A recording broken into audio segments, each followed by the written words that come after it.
Rebel Star. Written by Savage Tempest. Chapter 1. Win or die. That's what Mustafa and the Academy had taught him. And to win, that meant killing everyone here. Dante had never been this far underground before. Not this deep, and definitely not in a crumbling tunnel that reeked of decay and forgotten crimes. Mustafa called it an old brewery tunnel, where people once brewed alcohol in secret. Dante could hardly wrap his head around the absurdity of a time when beer was actually outlawed. Even the goddamn Fel'rans let people drink alcohol, and discreetly ignored the trafficking of harder substances. Everything down here felt wrong, thick and suffocating despite the air filters in his helmet.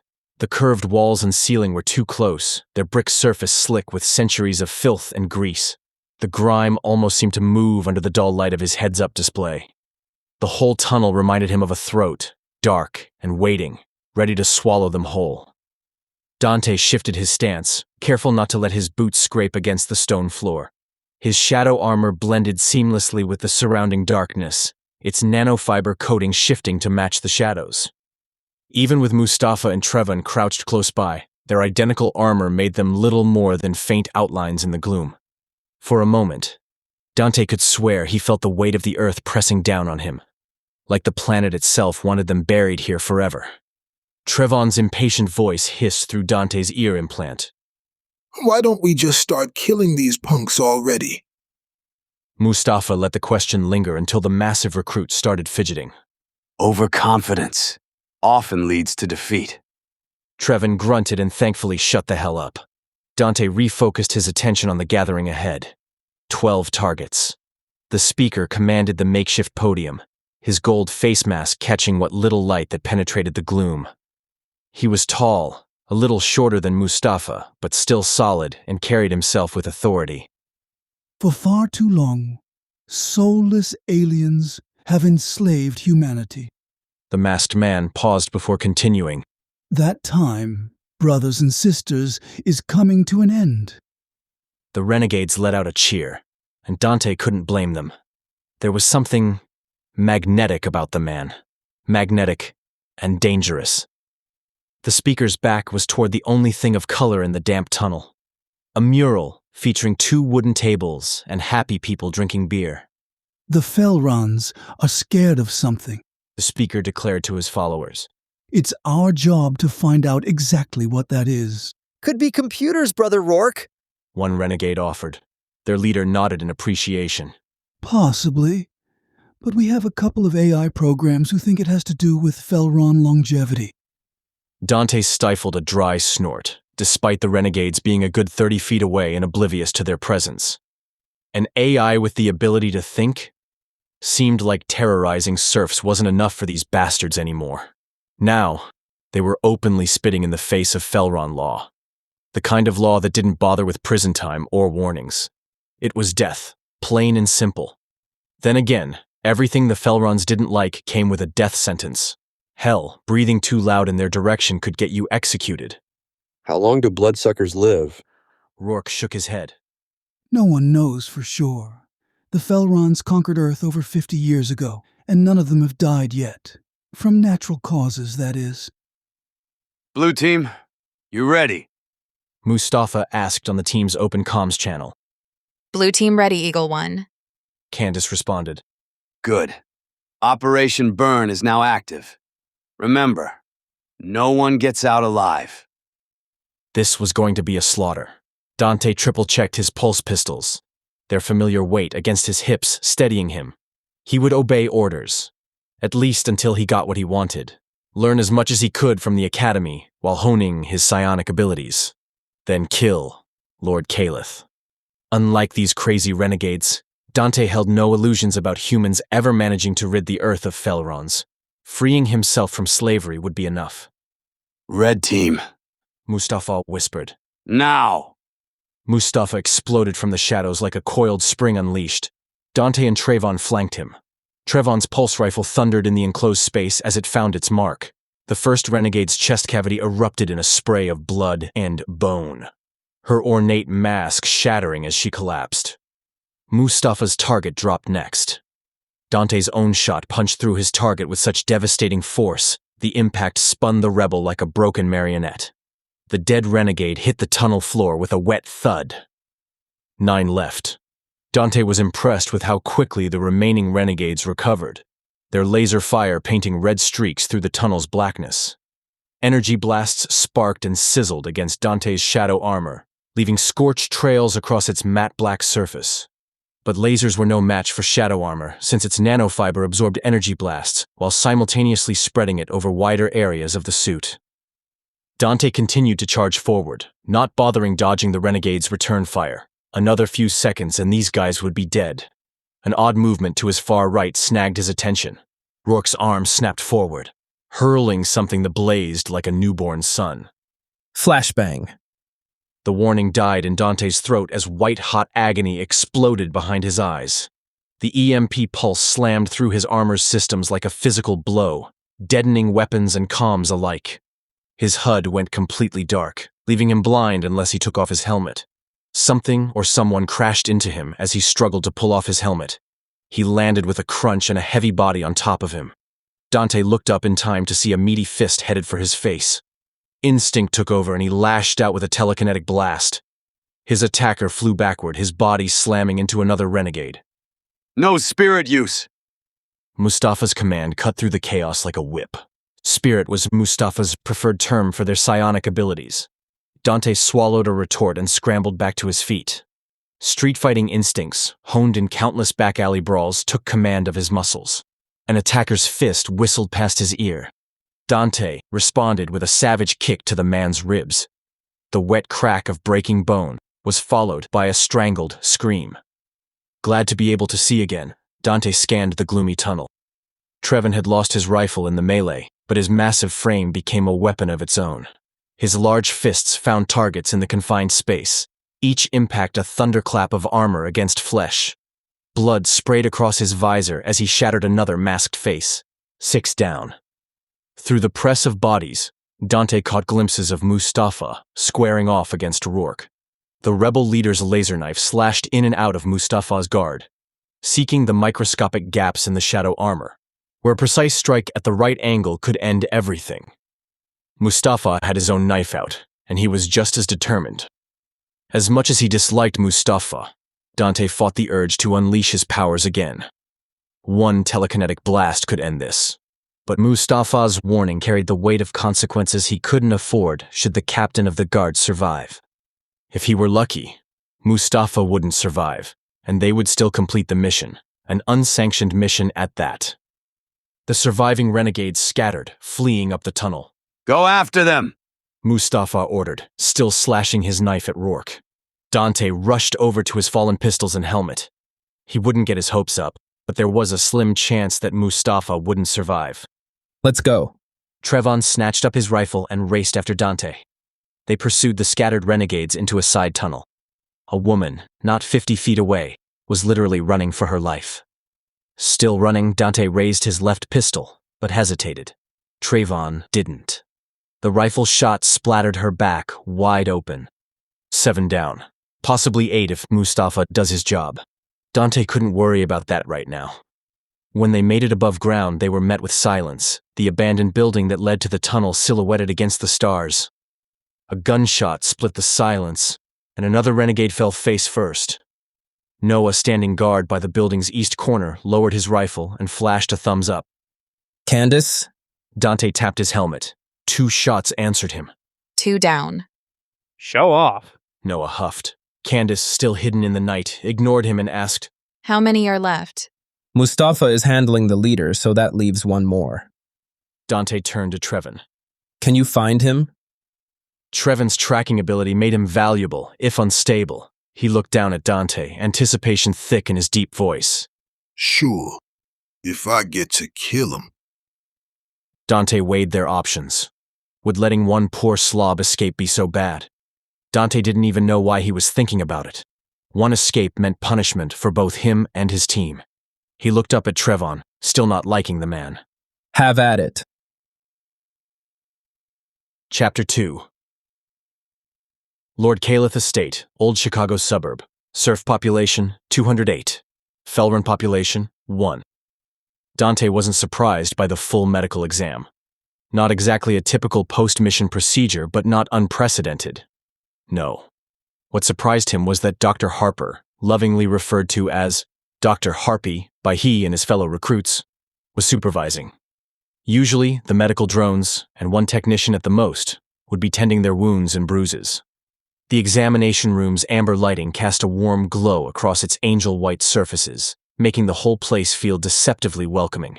5 medical stations thrummed with diagnostic equipment, while drones buzzed overhead like mechanical insects, their sensors probing and scanning. Dante stared at the swirled ceiling tiles, trying hard not to notice anyone else's black boxer briefs and how they left little to the imagination, particularly Candace's. She was basically the human version of a succubus, with intelligent, crystal blue eyes and golden hair matched by curves that, Dante iced the thought, totally bad timing since he was practically naked and he could feel Candace glancing in his direction, almost as if she could sense his thoughts. Well, at least he and Noah had the decency not to stare at Candace in her matching sports bra. Trevin, on the other hand, openly leered at her. Dante considered saying something, but Candace could handle herself. She'd proven that much during the past year. Dr. Harper glided between the med stations like she was window shopping, her glass data tablet catching the light as she studied the holographic readouts floating above each exam table where each team member sat. Congratulations, Ghosts, for a job well done, Harper said, her voice syrupy sweet. I suppose we should feel sorry for the fools who put you down as a long shot. Dante felt the words crawl under his skin, but tried to keep his expression blank. That so-called compliment wasn't meant to land right. It was a jab wrapped in false praise. Harper, to no one's surprise, wasn't finished. She stopped at Noah's station, her perfectly manicured nails tapping an impatient rhythm against her tablet. I hear you're a wizard with weapons, she said, her tone mockingly warm. Impressive, truly, though I can't help but wonder how a honey trap, her cold smile slid toward Candace like a knife, managed to take out one more renegade than you. Noah's round face paled, his voice strained as he answered, Candace knows how to fight. Does she? Harper's eyebrows arched in exaggerated surprise. Well, at least that makes one of you. Before Noah could respond, Dr. Harper drifted toward Trevin, grabbing a loaded injector with a casual flick of her hand. Without ceremony, she pressed it to his neck and fired. That'll handle your concussion, she said, her tone clinical and distant. Lucky for us. We don't need you for your brains. She moved on, leaving Trevin glaring after her. Is there a point you'd like to make, Doctor? Dante offered her his best insincere smile. She returned it with equal insincerity. No point.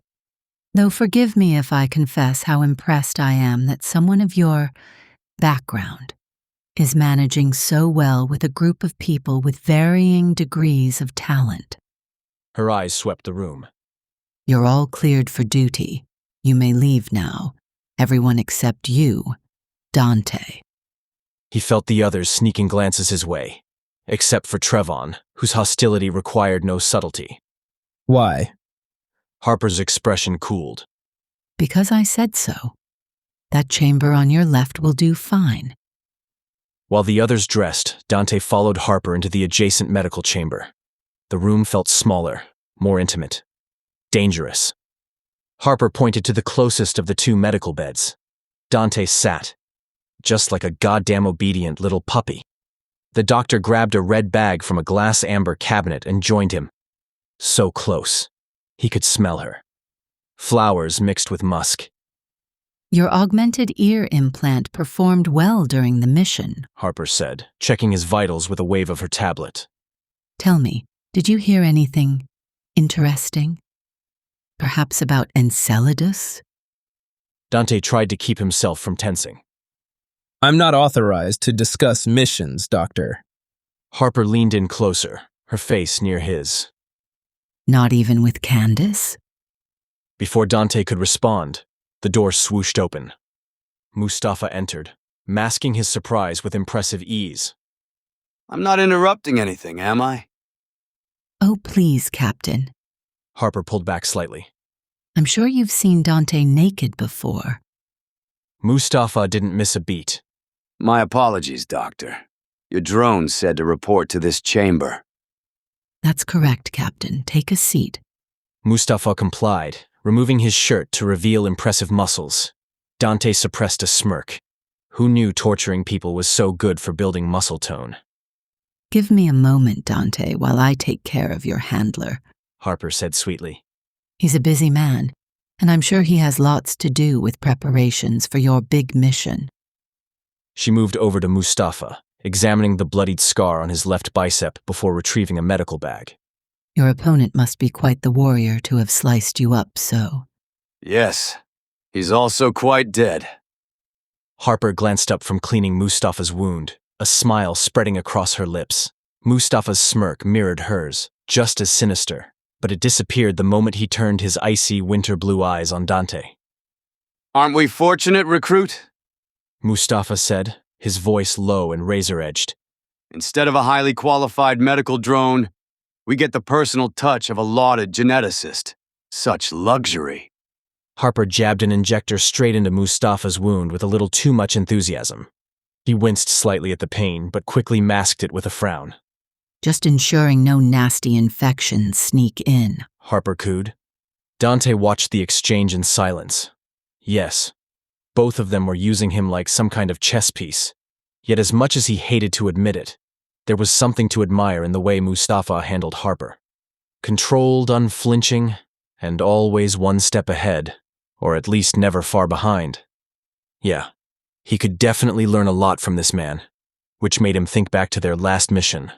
Why had Mustafa waited so long to order the takedown? The renegades had been exposed, vulnerable, yet the captain had let them spew their propaganda long enough for it to stick in Dante's head. Was it deliberate? Another test? Or worse? Was Mustafa playing a deeper game? The idea began to fester, but Dante shook it off. No. That kind of thinking led nowhere but to paranoia. He was reading too much into it. Enceladus. That was the real puzzle. A frozen moon orbiting Saturn, hiding something the Fel'rans didn't want humanity to uncover. Whatever it was, it had unnerved Lord Caliph enough to spill blood to keep it quiet. Not that the bloodsucker needed much of a reason for that. Yes, Enceladus might just have the answers that he needed, not something that would free humans from Fel'rans, of course. That was just renegade wishful thinking. Payback and freedom. That's what he was after. Chapter 3. Fel'ran Military Headquarters, California. Surf military personnel, 2,498. Fel'ran population, 51. Walking through the shadow portal was never pleasant. If this particular bit of Fel'ran tech was related to shadow armor, Mustafa had no idea. All he knew was that going through the portal always made him want to vomit up his last meal. Which was why he didn't eat this morning. Lord Caliph would be displeased if his captain of the guard puked all over Fel'ran-owned floors or his noble black robes, shapeless silk robes where 3 deadly tentacles hid silently, just waiting to bleed someone dry. So Mustafa willed his queasy stomach into submission as a floating drone drifted toward them. Shaped like a metal barrel, it was as silent as the cold air. Welcome to High Command. Please state your business. Mustafa stayed silent, letting Caliph take the lead. Words weren't his weapon today. Instead, his eyes locked onto the 2 human soldiers stationed on either side of the room's only visible exit. They stood like statues in their shadow armor, pulse rifles aimed at him. Not at Caliph. Humans were forbidden from taking a Fel'ran's life. The soldiers' fingers hovered near their rifles' triggers, tense, eager. The message was clear. If things went sideways, he'd be the first to drop. He didn't care about the soldiers. What truly drew his attention was the shadow portal tech embedded into the walls. The metal panels glistened like black ice. Mustafa could feel it in the air, a hum too low for the human ear but heavy on the skin, alive and waiting. It was this technology, along with the Fel'ran's power over gravity, that enabled them to kill millions of humans. That, along with their biological weapons. Weapons that inadvertently turned some humans like him into psionic weapons. Spirit users. Calith walked past the drone, his movements jerky and unnatural. Lord Calith, to see Void Marshal Rinval. The drone hurried to float in front of him. Right this way, your lordship. Mustafa followed exactly 6 feet behind, seemingly oblivious to his master's awkward gait. Calith's stilted movement had nothing to do with age. He had no idea how old Calith actually was, since all Fel'ran looked like gray zombies to him. The bloodsuckers all moved slowly as if they were in pain unless they were hunting or killing. The drone led them down a long, empty blue-gray corridor into a spacious office. Utilitarian, stormy blue, and gloomy. Like everything else he'd seen so far. To the best of his knowledge, Fel'rans had no sensitivity to light, but they obviously preferred darkness. The human behind the desk, dark eyes, and a strawberry blonde buzz cut, greeted them. Professional smile, aimed squarely at Calith. Lord Calith, welcome. Void Marshal Rinval wasn't expecting you, but promises to squeeze you into his schedule if you don't mind waiting for an hour or so. Trouble was, Calith loathed waiting. Movement underneath Calith's robes pulled at his attention, but Mustafa kept his expression blank. One twisted tentacle shot out, wrapping around the assistant's throat before the man could scream. A wet crack echoed through the office. The headquarters commander's office door slid open with a hiss. Void Marshal Rinval stalked into the room, his egg-shaped head and massive black eyes identical to Calith's. His glare landed on his dead assistant on the floor, then lifted to Calith. Since you killed one of my humans, Lord Calith, I suppose it's only fair that I kill one of yours. 3 tentacles lashed out from beneath Rinval's robes. Mustafa dove left, rolling across the polished floor as the appendages struck where he'd been standing. His enhanced reflexes, courtesy of Calith's experiments, let him spring back to his feet before the next attack came. Unlike your so-called soldiers, Calith said, my humans aren't fragile. Rinval's tentacles withdrew beneath his robes. He stared at Calith. Neither alien blinked. Finally, the commander asked, What do you want, Calith? The Emperor's next High Council meeting.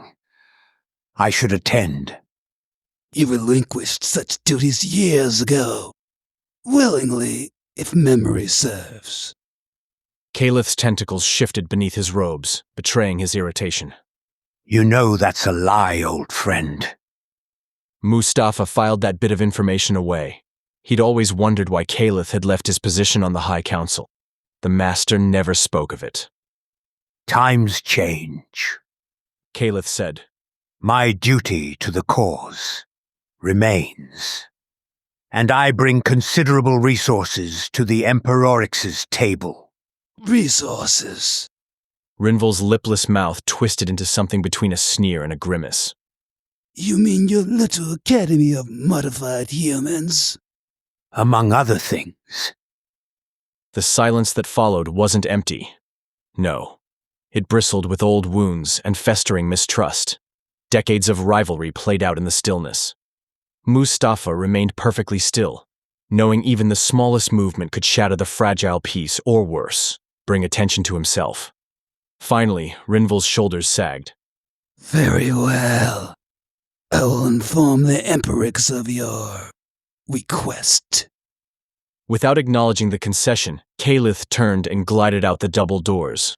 Mustafa followed, carefully maintaining his distance. When they reached the shadow portal chamber, the portal was already activated.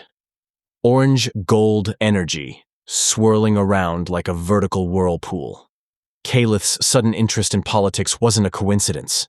It had to be tied to Saturn, to Enceladus. Yes, Donaro. The one plant that the Fel'ran had brought with them had something to do with all of this. That, and the Fel'ran's longevity if that bastard Rourke was right. And yet, his gut told him that there was something more. Something worth lying for. Worth killing for. And perhaps, worth betraying an empire for. Chapter 4. The Moon. Dante never imagined that he'd see Earth's single satellite up close, let alone travel in space, yet here he was. 7.3 miles from the moon's surface and closing, at least according to his tablet, which was where he was observing the moon, since the dropship had no windows or ports. The ship's ventilation system droned on, a constant hollow hum that only made the silence around him more oppressive. Dante sat rigid, his focus pinned to the tablet in his lap. He felt Noah and Candace on either side of him, their silence heavier than any accusation they could hurl. They probably thought he was sucking up to Dr. Harpy, or worse, sleeping with her. He clenched his jaw and shoved the thought away. Their opinions didn't matter. They didn't matter. Getting close to people was a fool's game, and he'd already learned that the hard way. His old gang, the people he had bled for, had handed him over to Lord Calith for money, proving loyalty was a leash and friendship was the noose. Still, despite himself, cracks were forming in his defenses. Candace and Noah were clawing their way under his skin, their presence harder to ignore with each passing day. A year together in the Academy had a way of grinding down even the sharpest of edges. Miranda kept stealing glances at him from across the narrow cabin. She needed to look somewhere else. He'd never been into tall women. Besides, she was Dr. Harper's protégé. Candy, you look a little nervous. Aiden's voice dripped with fake concern. Want me to hold your hand? I want you to kiss my ass. Candace shot back. I accept, and I have witnesses to your generous invitation. Does that invitation apply for everyone? Blake asked with a smirk. Stop it, Blake.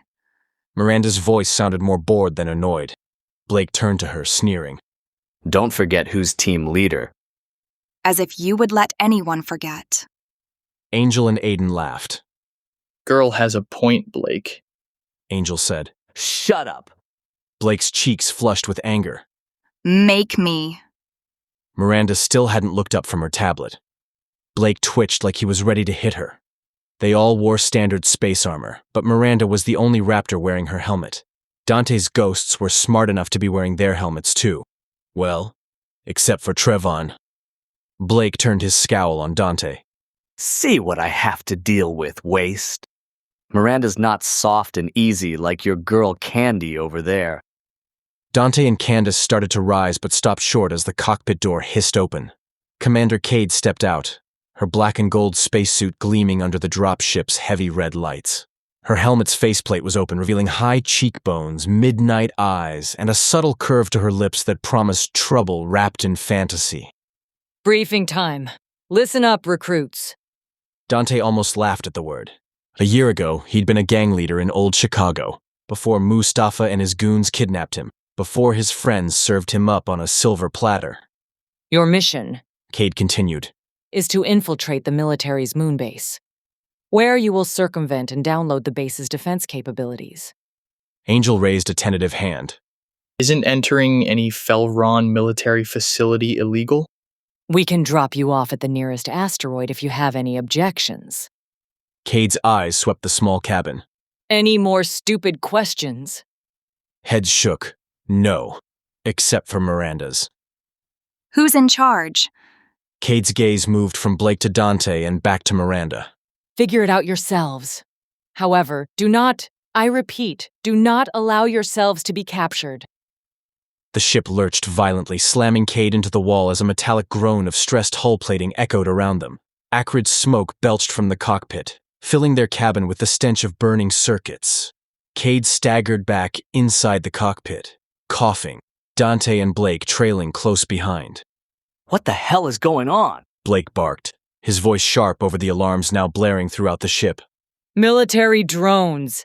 Cade spat, wrenching herself into the pilot's seat. Her fingers flew across the controls, trying to tame the chaos. Left engine's gone. We're flying on fumes and a prayer. Dante gripped the doorway, his knuckles white. How do we land this thing? Cade shot him a quick, grim look over her shoulder, her jaw set like steel. You don't. Get your asses strapped in. This is gonna be a drop, not a landing. Without waiting for a reply, she turned back to the controls, yanking the stick to stabilize what little was left of their trajectory. Dante and Blake exchanged a look, then retreated to the main compartment, the screech of overstressed metal following them like a death knell. What's happening? Noah asked. Get ready for a drop, Dante said, sitting back down. What? Angel barely got the word out before another blast rocked the ship. Blake's team scrambled for their helmets, except Miranda, since she had the good sense to be already suited up. Trevon finally stopped dragging his feet and rushed to seal his helmet. Dante caught Candace's look and saw the fear in her crystal blue eyes. We've got this, ghosts. You bet we do. Noah gave 2 thumbs up. Candace nodded at Dante and closed her visor just as their seats dropped away. The void of space swallowed them whole and pulled them down. Dante found himself plummeting toward the moon's surface, his gravboard the only thing between him and oblivion. No atmosphere meant no resistance. They were falling too fast. The rest of the recruits streaked behind him like meteors, Candace the closest. A curse exploded in his augmented ear implant. Trevon tumbled through space alongside his damaged board. For a moment, Dante considered letting him fall. One less problem. But as team leader, Trevon's death would come back on him. Noah, Dante hissed into his HUD microphone. Recover Trevon's board or destroy it. Roger. Dante desperately looked around him for any help. Candace was too busy wrestling her fear of space to be of much use, and Blake's Raptors had already smoothed their descent, angling toward the moonbase. Miranda, though, had stayed with them for some reason. A good thing, too. Miranda, give me a hand, please. How? Just slow Trevon down a bit. I'll do the rest. You got it. Then she was gone. In seconds, Miranda surged past Trevon's flailing form, her trajectory impossibly precise. She banked hard and clipped Trevon on his right side, sending him into a chaotic spin. His yelp cracked through Dante's ear implant like a jagged shard of glass. On the plus side, Miranda's strike had done its job, slowing Trevon just enough. Gritting his teeth, Dante reached out with his spirit power, or as he preferred to call it, telekinesis. His focus locked onto Trevon, and he yanked him back from the abyss. The pressure hit like a hammer, a sharp, searing pain, splitting his skull as blood ran from his nose in slow, sticky trails and smearing the bottom of his helmet. Let him go. Candace's voice snapped through his implant. Dante obeyed, releasing Trevon just as he pulled up hard, the jagged moon's surface racing past beneath him. His chest heaved, lungs burning from the exertion. Above, the sky exploded in a blinding flash. He didn't need to look to know it was Commander Cade's dropship. The wreckage rained down like meteors, fiery fragments silhouetted against the endless void. Dante floated down on his gravboard, grateful that he could still stand. Candace glided over to him. You all right? He nodded. Noah joined them as Trevon sat several feet away, recovering on the dusty lunar surface.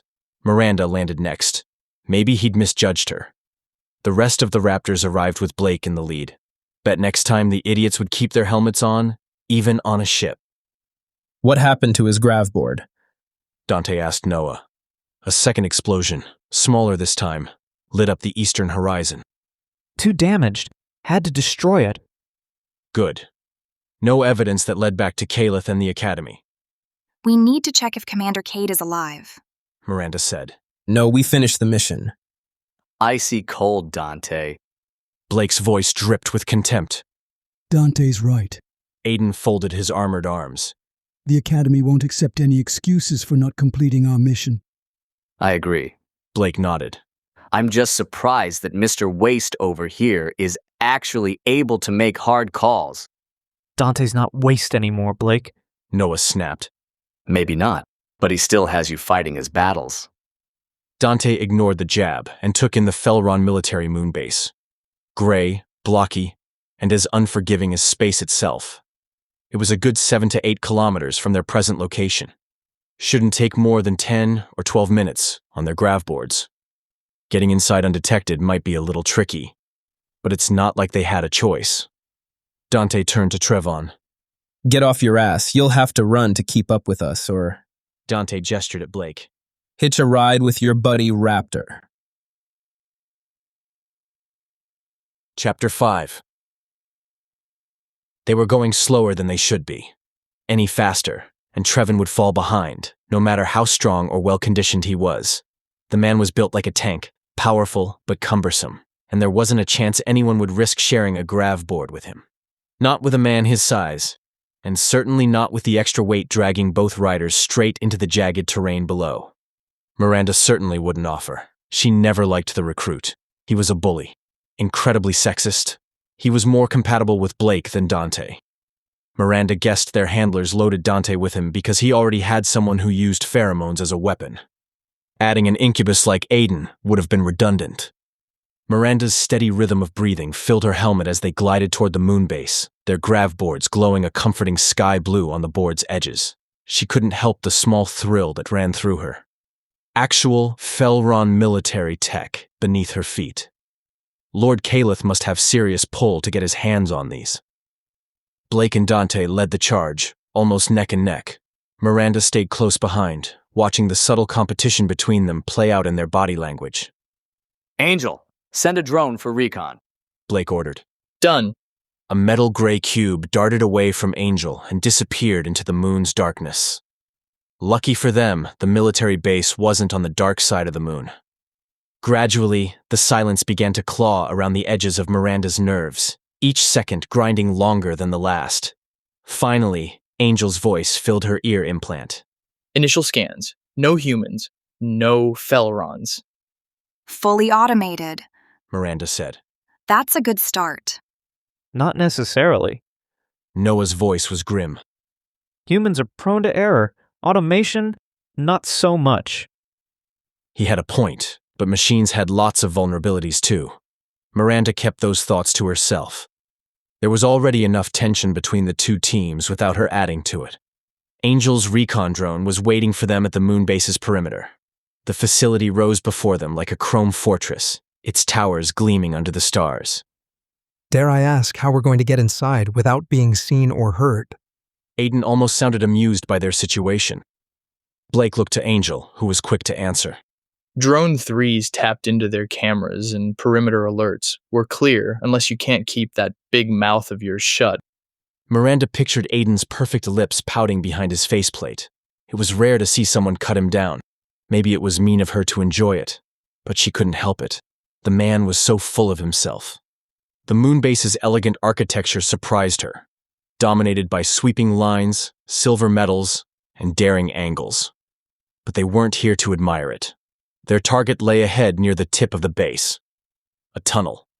Basically, a raw wound torn into lunar rock and wide enough for wedge formation. Massive boreholes punctured the walls at random, each one a black socket that could hide anything. Or anyone. Blake took point, but Noah spoke up before they moved further down the dark tunnel.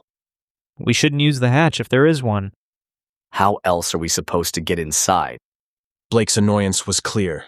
Noah shrugged. Miranda continued studying the tunnel's rocky structure. Angel, can your drones find any maintenance tunnels? Something service bots might use? Let's find out. One of his 3 drones zipped away. Minutes later, Angel said, Found an unguarded tunnel.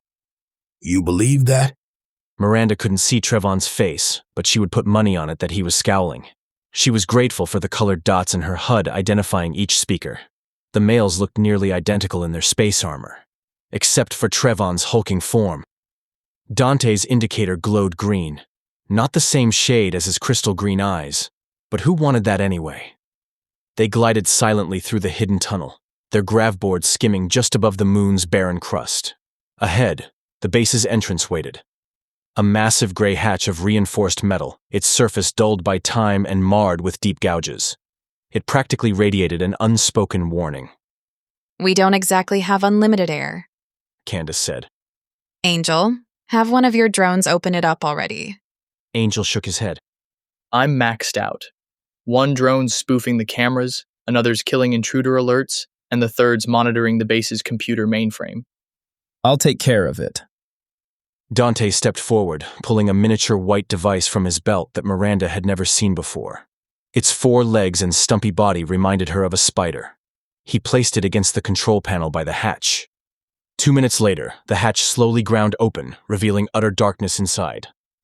Good work, Dante. Miranda strode inside, unable to resist adding a bounce to her step.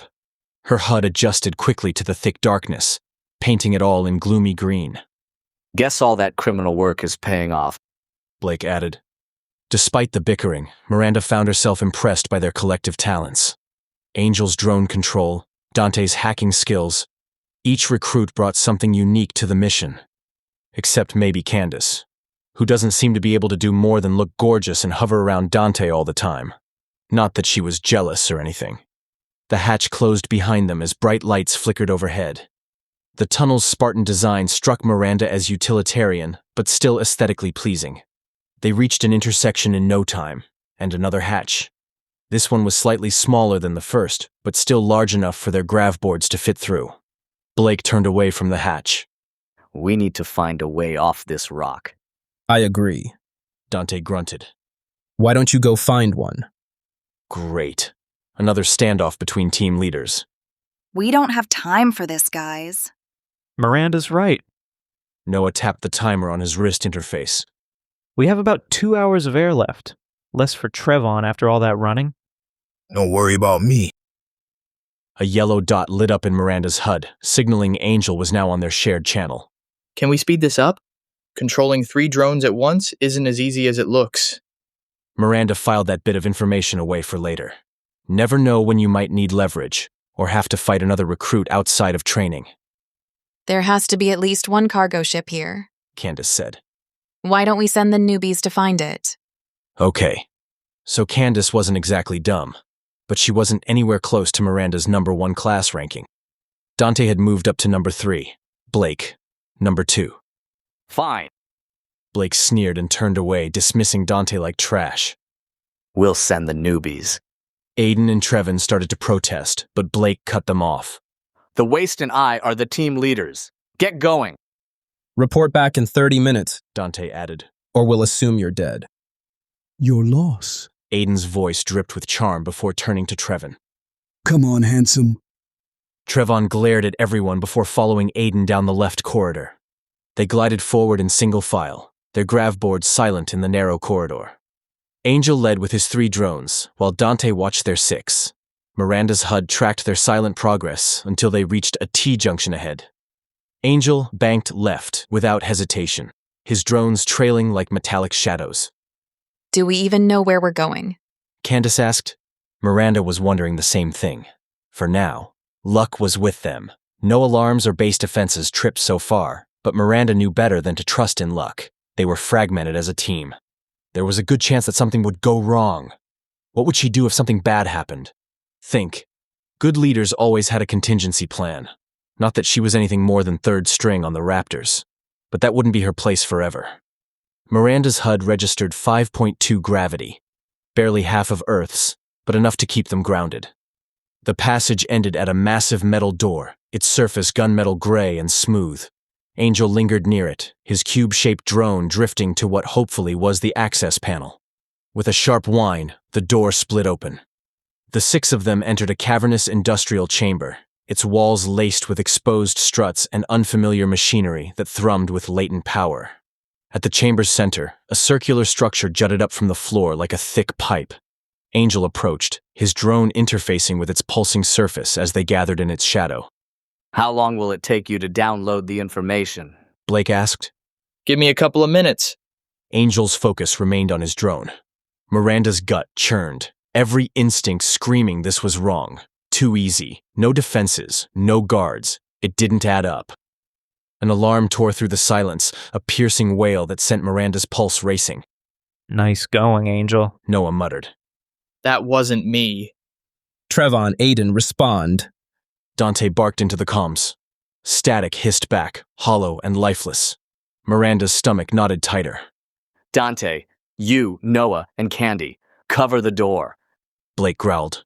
Dante looked over his shoulder at Blake. At first, Miranda didn't think he would listen, but Dante turned away and moved into position without a word. Miranda exhaled a shaky breath.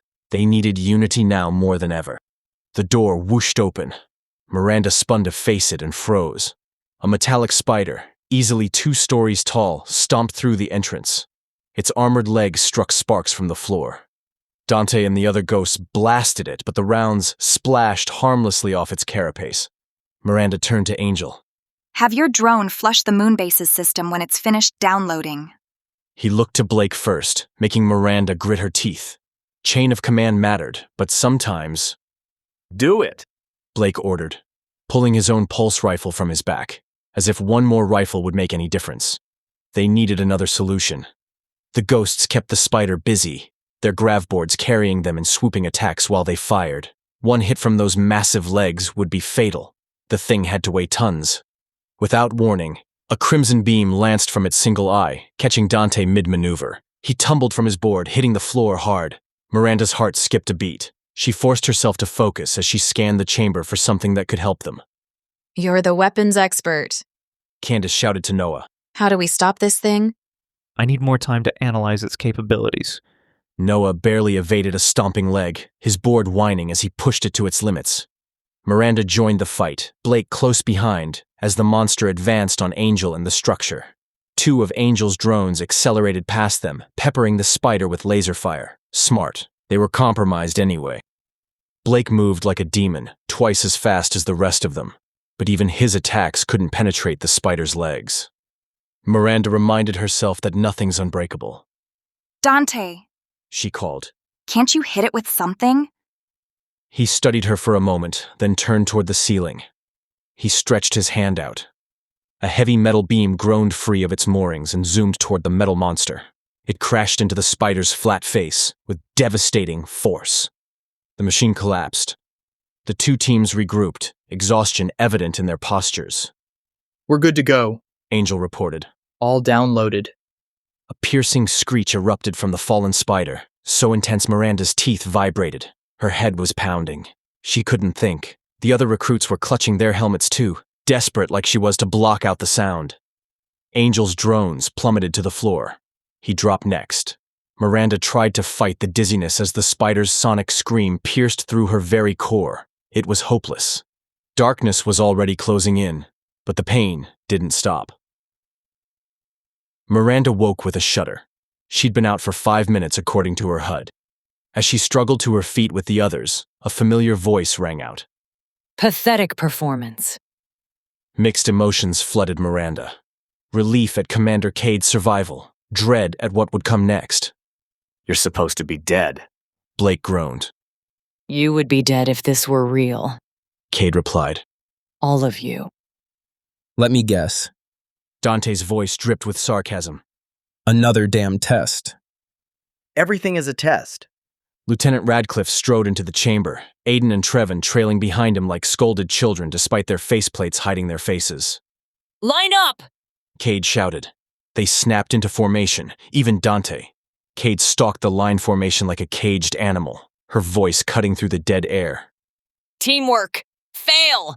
She stopped, glaring at Blake, her eyes like cold steel before moving on. Ability to remain undetected. Her boots scuffed to a halt before Miranda. Fail! She turned on Dante, her voice dropping into something colder, sharper. Mission completion! Fail! We get it, Aiden muttered. Do you? Cade's eyes shot lasers at Aiden. I doubt it, recruit. But after some corrective training, you will. Get it? Miranda shivered. Would they use the laser whip like Mustafa likes to use on Dante? Worse. What will Dr. Harper say about her performance? Nothing good, of course. As if their relationship wasn't already on shaky ground. Still, she needed to know what had just happened. This isn't a military base. Miranda said cautiously. And it's not a hologram. Where are we, Commander? Cade's smile chilled her. Lord Calith's warehouse. On the moon? Noah asked. Enough with the stupid questions. Follow me to the portal. A Fel'ran portal too? If Miranda weren't so shaken by what awaited her back home, she might have been excited. Instead, she felt only the weight of failure. Chapter 6. Walking through the portal was incredible. Aside from the slight discomfort in her stomach and mild dizziness, reds and blues, almost mystical, swirled around them as Fel'ran technology transported them from the moon to a hidden cave, somewhere in Tennessee, according to one of Angel's drones. Lieutenant Radcliffe had remotely turned off the GPS in their space armor. Punishment, presumably. Along with Miranda and her fellow recruits being forced to ride cramped in the back of a grav truck in the dark for almost 9 hours. No air conditioning, even in their armor, so everyone had their helmets off. They had stopped twice along the way, but they weren't allowed to get out. If you had to urinate, you used the tube in your armor. Miranda guessed the others were as hungry as she was, but no one said anything. This was only the beginning of their corrective training, and it was only going to get worse. Does anyone have any cards? Noah asked, his voice rough from thirst. You already asked like a dozen times, Trevon growled. Hey, someone's got to keep the conversation going. Miranda would have smiled if she weren't so exhausted and hungry. Still, she felt grateful for Noah's attempt at normalcy. With his round face, pale skin, and dark eyes like hers, the ghost was handsome. Not as cute as Dante, but like pretty much everyone on the Caliph estate, he was certainly attractive. Dr. Harper had told her once, during one of her few generous moments, that Fel'ran nobles prided themselves on differentiating themselves from other nobles. For Lord Caliph, his serfs were the prettiest and the deadliest. Kind of like pets. Miranda chided herself for the xenophobic thought. The Fel'rans were like guardians, not humanity's enslavers like renegade propaganda suggested. Anyway, Miranda knew she was far from ugly, but compared to Candace, she was downright hideous. The truck rocked to an abrupt stop, metal groaning beneath them. Line up! Commander Cade shouted from outside. They scrambled to comply despite their exhaustion. Miranda noted that Dante was the last one out. Ever the rebel. The bright lights of the estate garage stabbed at her eyes, a cruel reprieve after hours spent in darkness. Radcliffe addressed them from several feet away, Commander Cade scowling beside him. Both instructors had already changed out of their gear, unlike the recruits. Clean and sanitize your armor. Turn them into the quartermaster before you eat or shower. Radcliffe looked up from his tablet. Though God knows, you all reek like cattle. He wasn't wrong. 8 bodies crammed into the back of a transport truck hadn't done them any favors. Movement to her far right snagged Miranda's attention. Her heart sank as Dr. Harper marched into the garage, her pristine white lab coat billowing behind her. The doctor blazed toward the instructors, a saccharine smile plastered across her face, even as her cold gaze swept over Miranda and her fellow recruits. Welcome home, Harper smiled. How did the mission go? Terrible, Radcliffe said, his eyes on his tablet instead of on Harper. They failed, every last one of them. Cade almost sounded amused. Dr. Harper's eyes darted in Miranda's direction before returning to Commander Cade. Harper shook her head in mock sympathy. That's troubling news. Perhaps you'll reconsider my suggestion about modifying your instruction curriculum. It was an accusation disguised as a suggestion. Everyone knew it. Miranda and her teammates stood at attention while Cade looked down at Harper, a wicked smile spreading her lips. It's a good suggestion, Doctor. Her gaze locked onto Miranda. Perhaps you should do the same. Harper's lips tightened almost imperceptibly. Everyone knew that Dr. Harper had Miranda on a secondary training program. The two women stared at each other for a few moments, the tension building. They were professional enough not to start throwing punches in front of the recruits, but Miranda couldn't help wondering who would win. Cade, probably. But only a fool would underestimate Harper in anything. I expect a report in my data stream by the end of the day. Harper spun away before Cade could respond. Miranda's shoulders slumped. However bad their instructor's corrective training might be, she was certain Harper's plans for her would be far worse. Being strapped to a chair was a whole lot better than being strapped to one of Mustafa's so-called corrective training devices. Annual loyalty test. Dante willed his pulse calm and waited for the interviewer's next question. The room was claustrophobic, swallowed in darkness except for the searing white spotlight on him, plus the orb's ghostly glow while it hovered over the small white table before him. Its segmented panels sometimes shifted, looking like a lion's mane even as it maintained its position in the air. Do you still wish to kill Lord Caliph? The orb's voice was modulated, almost musical. I barely think of him anymore. Dante shrugged despite his wrist restraints. I pretty much hate everyone these days. He was taking a page from Mustafa's playbook. Obfuscate using half-truths. Hopefully, this piece of metal would buy it. Do you believe the Renegade's propaganda about Fel'ran's enslaving humanity? No, I don't. You're lying. The orb's single blue eye blinked on and off with accusation. Dante took a deep breath, letting his frustration show. I'm not lying. So you don't believe that humans are slaves to the Fel'ran? Nope. Another lie. Dante tensed, expecting electricity to course through his chair. Surprisingly, nothing came. This unit will have no choice but to recommend censure against you unless you speak truthfully. Dante didn't need a reminder. He knew the orb wasn't true AI. Those had been outlawed long ago. No, this thing was a puppet of code, a collection of algorithms and data points strung together to mimic intelligence. Beatable. He just had to keep his temper in check and not shoot off his mouth.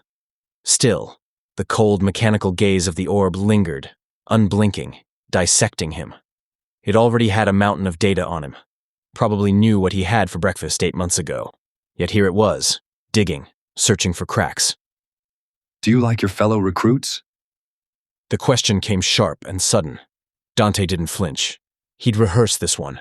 They're okay, he said, feigning boredom even as the metal cuffs bit into his wrists. Which ones don't you like? Dante met the orb's glowing blue eye. Not a Blake fan. Trevon, either.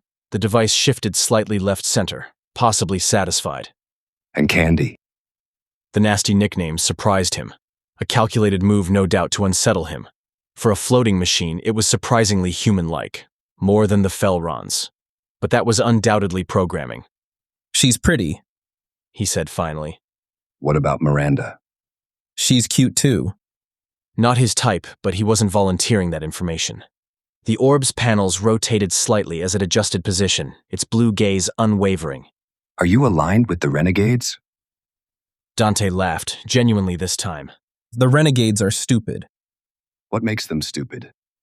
Doesn't matter whether the Fel'rans are good or evil, they're in charge now, and that's unlikely ever to change. Clever of the orb to circle back to its main question. Well, maybe not so clever. The machine studied him for several long, uncomfortable seconds. What do you want, Dante Ransom? He closed his eyes and leaned back in the chair, as if considering. When he opened his eyes, he offered a challenging smile.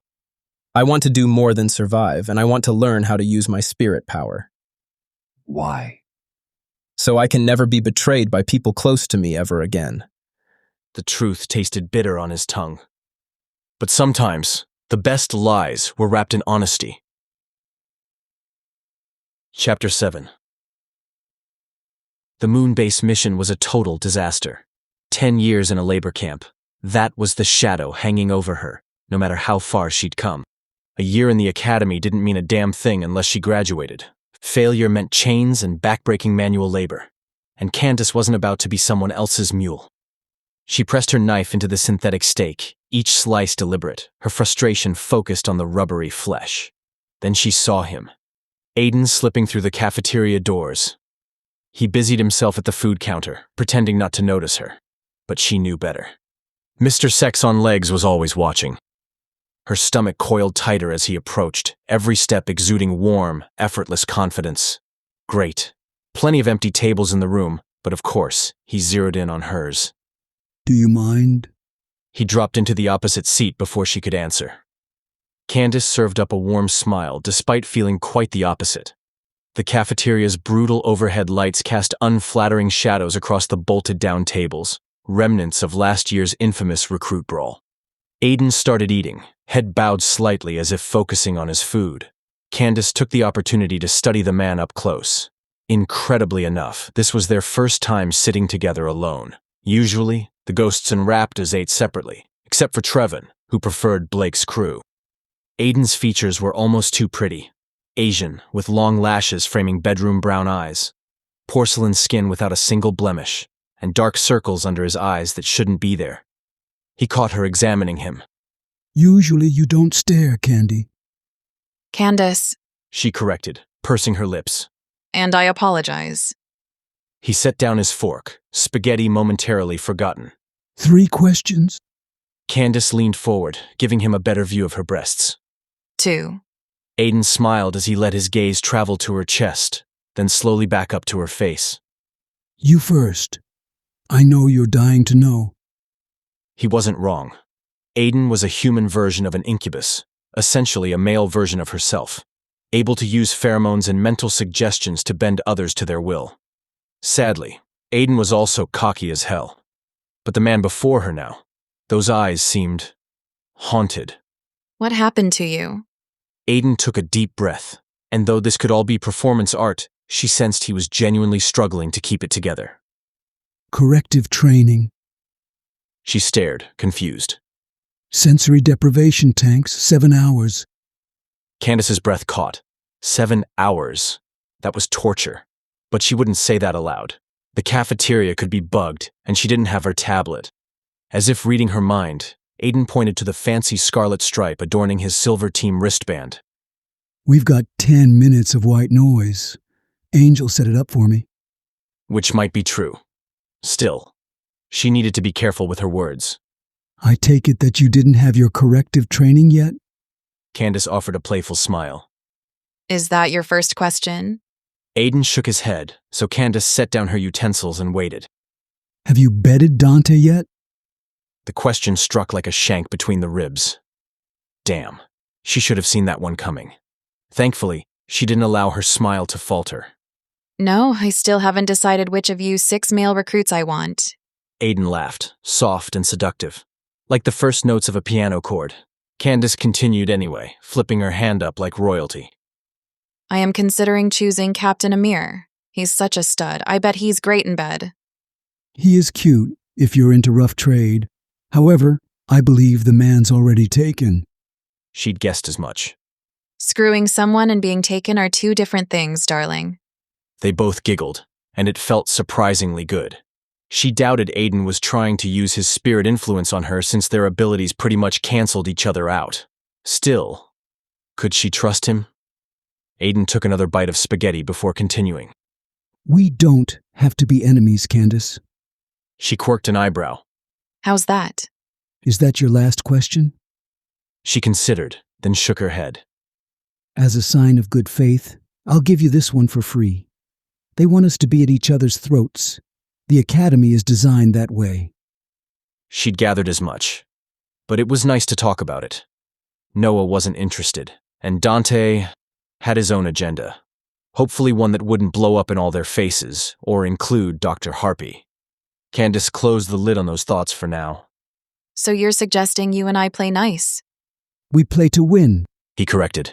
Keeping in mind that this is all one big game. The man was right. It didn't matter if it was their handler's game, or even Lord Calith's. This was one game she couldn't afford to lose. Candace leaned back in her chair, studying the raptor. Okay, second question. What do you want from me? Aiden leaned in closer, lowering his voice. Get Dante to play nice with Blake. At least when we're on a mission, test, whatever. She leaned in closer, too. You're screwing Blake? Aiden wagged a finger at her. You already had your last question, Candace. Your rules. No wonder you're ranked 6th in the class. And you're 7th. They both giggled like old friends. Aiden was even starting to look like his old self again. I'll get Blake to be less of a jerk. He extended his hand across the table. Deal? His second and last question. Good looking, sharp as a blade, and twice as dangerous.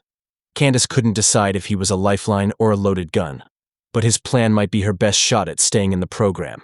She flashed Aiden a smile, every inch as dazzling as his, and clasped his hand. Deal. Dr. Harper regarded Miranda from across her white lacquer desk, clutter-free, pristine, and cold. Just like Dr. Harper herself. A pitcher of water and 2 crystal glasses sat between them on the desk. Harper hadn't offered her a drink, and Miranda wasn't foolish enough to ask. The overhead lights weren't bright enough to burn but angled just so, turning Miranda into a specimen under examination. Harper leaned forward, her sculptured chin resting on interlaced fingers, her smile, a scalpel poised to cut. Silence dragged out like a blade across Miranda's skin. Anything you'd like to tell me about the mission? The geneticist's tone was light, but her eyes were anything but soft. Miranda swallowed hard, her throat dry. She so did not want to talk about the moon base mission, especially with Harper. Everything was calculation. She could be fishing for intel about their upcoming Enceladus mission. Not that Miranda knew much about that, beyond the sample collection training Harper had been giving her. She shook her head, feeling like a schoolgirl in the dean's office. Sorry, I didn't catch that. I am not at liberty to speak about any of our missions, Dr. Harper. Not even with me. Harper's voice dripped with false hurt.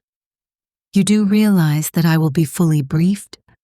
Then why fish for information? Miranda kept that thought locked away. No point antagonizing the woman further. Obviously, she was gearing up to deliver punishment for the moon-base debacle. All right. Harper leaned back in her plush chair, which seemed more throne than office furniture. Miranda froze. A test. It had to be. Harper never let failure slip by without extracting her pound of flesh. Something wrong, Miranda? The doctor's voice oozed saccharine malice, sweet enough to rot teeth. Miranda hesitated, her stomach twisting. Aren't you going to She swallowed hard. issue corrective training? Harper's laugh was soft, almost pleasant. Wasn't 7 hours in a sensory deprivation tank sufficient? Miranda's nod was too quick, too eager, and Harper's faint smirk said she noticed. Then I believe you've endured enough. And surely you've learned one thing from that moon-based disaster. Being a follower leaves you at the mercy of fools. Blake and Dante aren't fools. Miranda snapped, the words spilling out before she could stop them. Harper's eyes narrowed, her amusement chilling. But had this been a real mission, and not just a test, those 2 boys would have gotten you and the others killed or captured. Am I correct? Miranda mulled it over, then reluctantly nodded. Harper arched an eyebrow, scolding her for being so timid. Yes, you're probably right, Doctor. Good. So we agree. You'll do whatever it takes to make team leader. The words cut deeper than Miranda wanted to admit. She craved leadership, yes, but at what price? That dark, unspoken possibility that something would have to happen to Dante or Blake? It twisted her stomach. She wasn't ruthless. Harper's expression softened, her smirk replaced by something almost human. The shift only made the scientist more unnerving. Finish first in your class, and they'll have no choice. Leadership will be yours. The thought electrified Miranda's nerves, but she also felt her body tensing. No way Harper could read her mind. If the geneticist had any psionic power, she and the other recruits certainly didn't know what it was. Then again, Cade, Amir, and Radcliffe all possessed spirit abilities. It was possible Harper had some hidden talent as well. Still smiling, Dr. Harper poured 2 glasses of water, the crystal catching the overhead lights. She slid 1 glass across the desk toward Miranda, who accepted it and lifted the glass toward her lips. Without warning, a searing image burned through her mind. A flash of Harper pouring a milky white powder into the glass pitcher and stirring it into the water. The glass slipped from Miranda's fingers, shattering on the polished floor. Across the desk, Harper leaned back, her smile widening. Something wrong, Miranda? You poisoned the water. The accusation burned her throat. You tested positive for psychometry at 12. Harper said, her tone clinical. About time you showed signs of it. I was beginning to think you were a dud. Harper's eyes gleamed with sadistic interest, like a cat watching a wounded bird try to fly. It seems imminent danger sharpens your abilities. We need to exploit that. She tapped at the tablet on her desk, already turning her focus elsewhere. Dismissed. Miranda stormed out, her pulse racing as fury, and a dangerous thrill surged in her chest. She'd seen it, an echo of the past, clear as day. All from a damn glass of water. Her fingers tingled, her mind spinning with the dark potential of what she could do, and the reminder that she needed to be very careful around Dr. Harper. Chapter 8. Sadistic bastard that he is, Mustafa let 2 days crawl by before summoning them for corrective training. He wanted the ghosts to stew in dread, to break themselves before he even lifted a finger. Dante knew the game and refused to play. Candace and Trevin weren't fazed either, their defiance like steel. But Noah's nerves were frayed, his tension a live wire ready to snap. Mustafa could smell that fear a mile away. That's why he smiled every time he caught Noah's eye. Noah tried not to look nervous as they entered the corrective training center. but with his keen ability to make pretty much anything a weapon, the place must have looked like a horror show to him. Particularly the X-Cross. That's where they would be whipped. Mustafa removed his jacket as if he were dining in some fancy restaurant and placed it neatly on the black padded room's sole chair. Shirt's off. He then turned to Candace and gestured toward a pair of thick boots stationed in the center of the small room. Candace darted a quick look at her teammates. Trevon's scorn was obvious to everyone. He thought she was getting off lightly because she was female. Dante seriously doubted that Mustafa cared which sex he tortured. The only reason Candace wasn't getting lashes was because they might want to use her as a honey trap. Candace complied, but slowly. Her movements controlled. Mustafa watched her closely. The delay gave Dante just enough time to lean in close to Noah and whisper, "Scream and cry if you have to. Do not beg." Fear flashed in Noah's eyes, but he nodded. Dante took his shirt off and tossed it to the floor.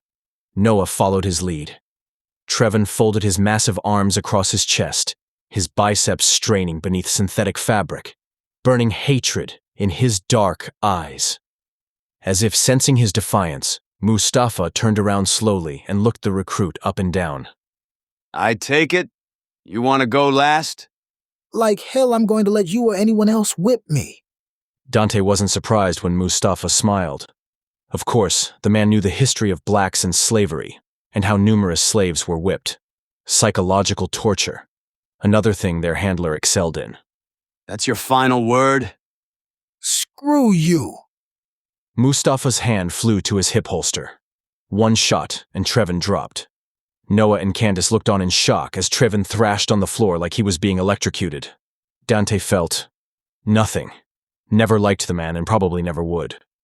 Mustafa locked eyes with Dante and winked before turning back to Candace. 30 seconds, Mustafa drawled, his voice dripping with mock sympathy.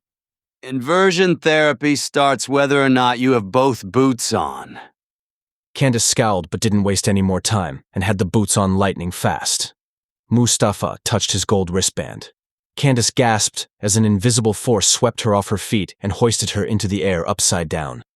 They watched her simply hang there, several feet from the floor, her face red and arms flailing.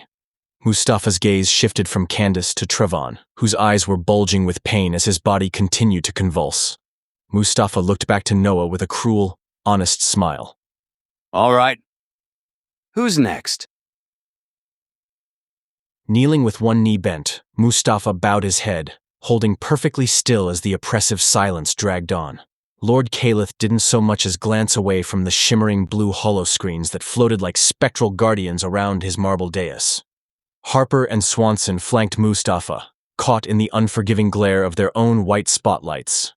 Beyond them, the receiving chamber was an abyss of shadows, the only other light coming from the ghostly glow of Caliph's holoscreens. The dais hovered 5 feet above the floor, an ostentatious display of the Fel'ran's mastery over gravity. Mustafa forced the blasphemous thought from his mind, knowing full well that Lord Caliph could sniff out defiance like blood in the water. Best to keep his thoughts spotless, no matter how filthy the air around him smelled. Caliph turned around slowly, each movement arthritic, as if every motion caused the bloodsucker pain. The alien observed them for a good 2 minutes before saying, Rise! Swanson, Harper, and he obeyed in unison. Caliph's saucer-like eyes studied each of them in turn, unblinking before settling on Swanson. Report. The director of estate affairs shot Mustafa a smug look, pleased to be called upon first. The 3 of them were Caliph's highest-ranking human officers, each competing to be the Fel'ran's favorite.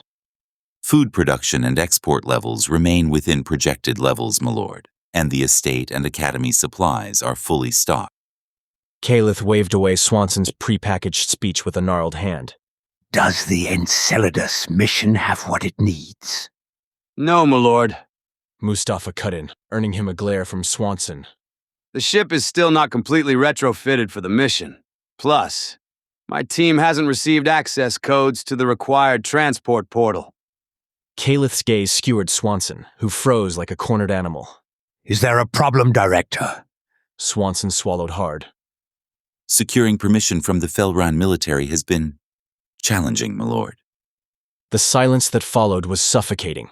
Beneath Calith's opulent purple robes, the faint twitch of hidden tentacles betrayed his rising ire. They shifted in languid rhythms, a silent promise of violence. Calith leaned forward, his tone sharper now, a blade poised to cut. I will ask you again, Director Swanson. Is there a problem? Sweat carved lines down Swanson's alabaster face. His words stumbled out, brittle and desperate. No, my lord. Good. When will you be ready to leave, Captain Amir? 2 days. If Director Swanson makes good on his promise. Mustafa watched Calith's eyes shift momentarily back to a sweaty Swanson before the Fel'ran turned his head at an impossibly sloped angle toward Harper. Report, Doctor. I've trained our most talented recruit. She will be able to collect samples of Donaro. However, we could gather an infinite more amount of data if I were allowed to go. Calith silenced her with a raised hand. Mustafa noticed a red light blinking on the Fel'ran's left hollow screen. An incoming call, most likely from another Fel'ran. Leave. All three of them bowed low. Mustafa smiled to himself as they withdrew. Reaching Enceladus would bring them one step closer to Calith's goals. More importantly, it would bring him one step closer to his own. Chapter 9. Something about this felt wrong. It wasn't time for her quarterly gynecology exam, yet here she was, summoned without explanation. Candace looked down at her flimsy powder blue medical gown. Even with her good looks, nothing could make this piece of fabric look decent. The chamber door swooshed open and in walked Dr. Harper, looking all professional and concerned. Candace wasn't buying it. She wondered why a geneticist was here and not a real doctor. At least a medical drone. The very sight of the woman made Candace's skin crawl more than the cold air conditioning. Naturally, the ever-present tablet was in her hand, fingers poised as if every breath Candace took might be another line of data. Good morning, Candace. How are you feeling? Harper's tone was unnervingly sweet. Candace forced a relaxed smile, keeping her tone casual. I'm fine. Lying felt safer. Even after yesterday's corrective training? No dizziness? The question made Candace wonder exactly how much Harper knew about Captain Amir's idea of corrective training. Being upside down for 3 hours while the captain of the guard pumped iron had sucked, leaving her with a gigantic headache. Before Candace could answer the scientist's question, Harper's eyes dropped to her tablet, fingers moving with mechanical efficiency. She scrawled a signature and passed the glass tablet over to Candace. Fingerprint, please. Candace hesitated, her confusion sharpening as she studied the small text. What is this?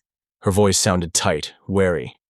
A release form, Harper replied, her tone syrupy sweet, the kind of sweetness that left a bitter aftertaste. For what? Candace's frown deepened as she read further. The words on the screen twisted her stomach into a knot. Allowing us to freeze some of your eggs. This says harvest. Candace jabbed at the text with her finger, her anger rising. Like hell I'm going to sign this. She thrusted the tablet back at Harper. Harper's expression shifted into practiced concern, but Candace knew better. The woman was a borderline sociopath. I understand your concerns. You understand squat. Candace recognized this power play for what it was. Her in nothing but a stupid medical gown, sitting on an examining chair so Harper could tower over her and try to intimidate her. As if she could be rattled so easily. Candace held Harper's gaze, unflinching. Without breaking eye contact, she let the tablet slip from her fingers. It hit the floor with a sharp crack. A flash of anger ignited in Harper's honey-brown eyes, but it vanished almost instantly, replaced by the same polished facade. Slowly, deliberately, Harper bent down to retrieve the damaged data device. I'm sorry to hear that, Candace.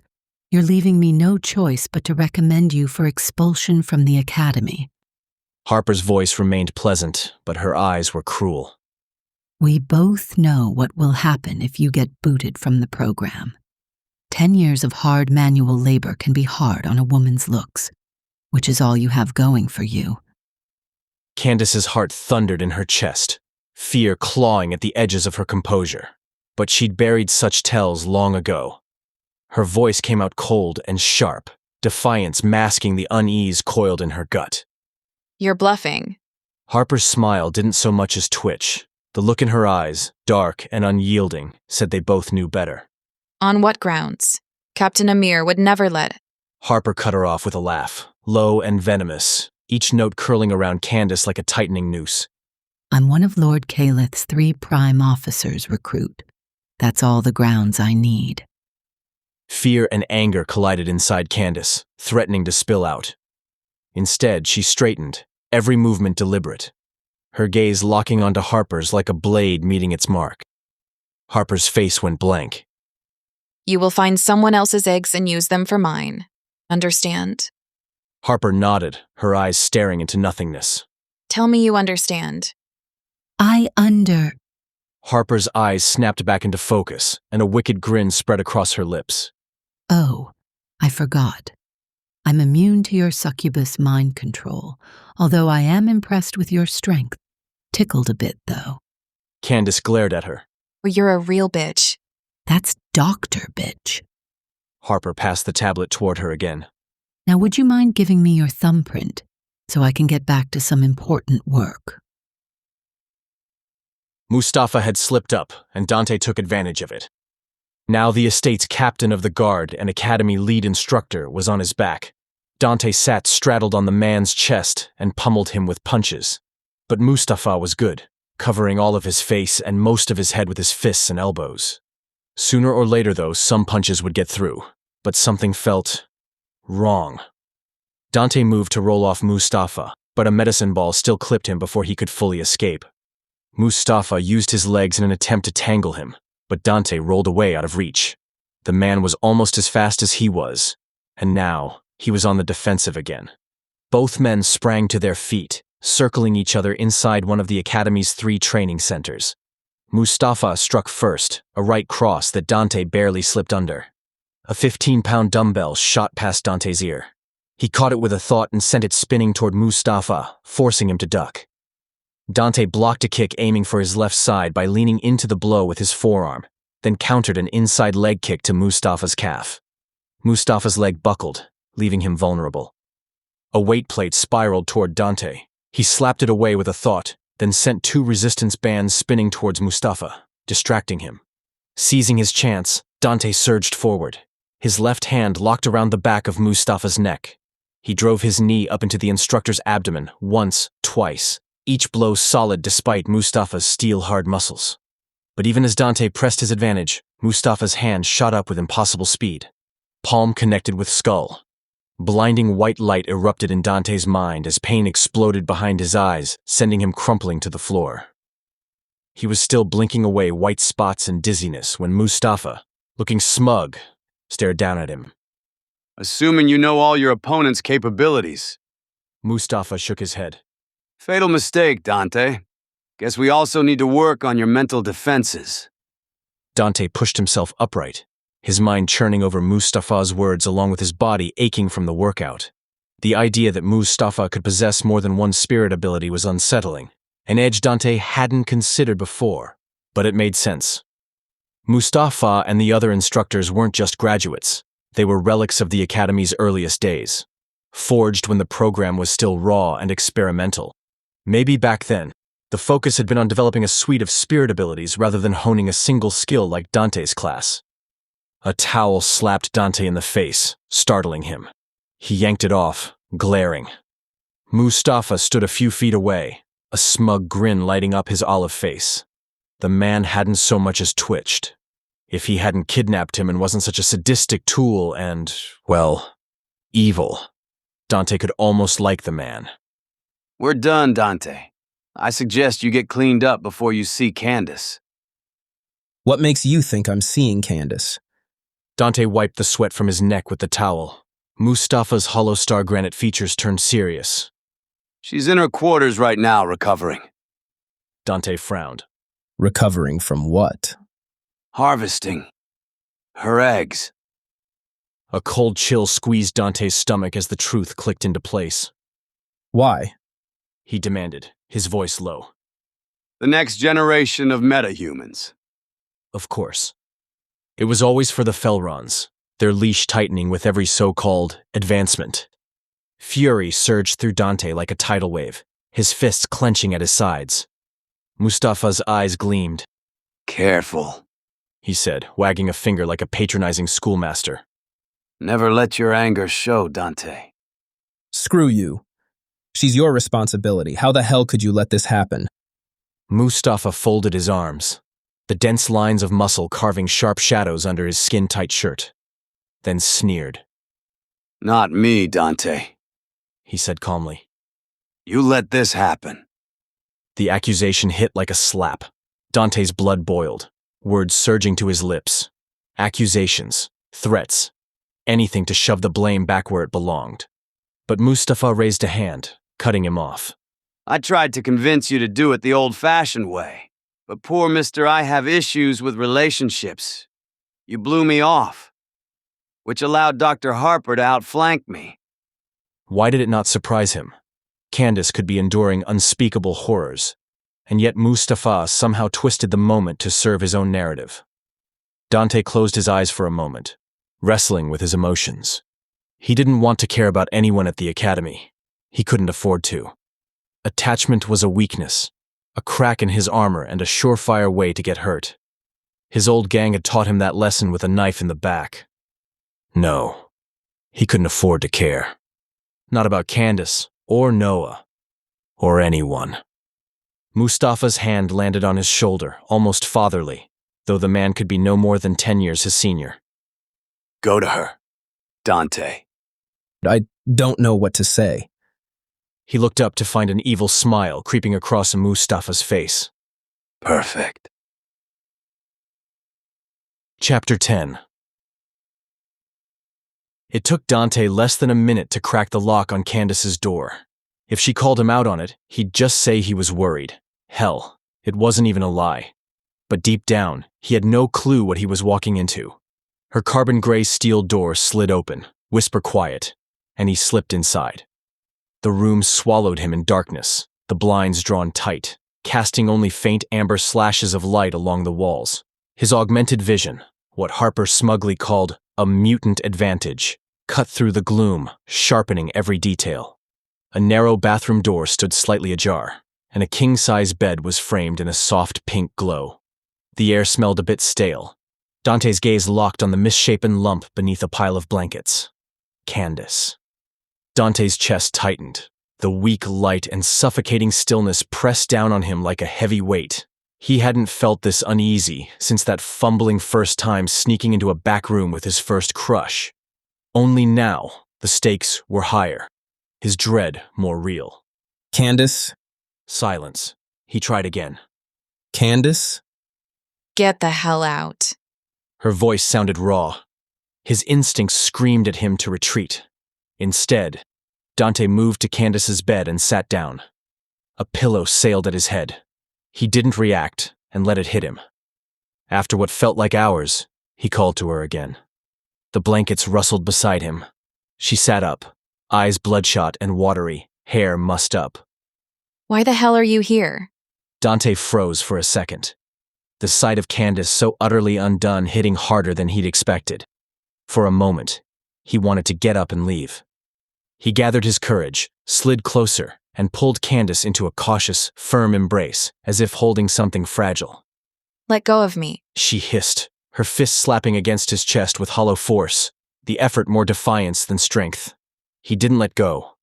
Her blows weakened, her shoulders sagged, and then she shattered, sobbing into him with a rawness that clawed at his insides. Dante held her tighter, grounding himself in the weight of her grief, even as it threatened to drown them both. Bastards. She sobbed into his shoulder. They stole my goddamn... Dante nodded as fresh sobs racked Candace's body. Then she was kissing him, the scent of vanilla and desperation spilling from her every pore. Desire smashed into him like a wave. He couldn't tell if it was her pheromones in overdrive or genuine attraction. Maybe both. His body certainly didn't care. But taking advantage of her vulnerability now would be unforgivable. Gradually, her desperate kisses dissolved back into tears. He stayed with her until a little after 5 the next morning. His body felt stiff and sore as he exited her quarters, just as Miranda emerged from hers. The look she gave him could freeze boiling water. confirming his suspicions about her interest in him. A part of him wanted to explain, but exhaustion won out. As they passed in the corridor, he offered a friendly nod.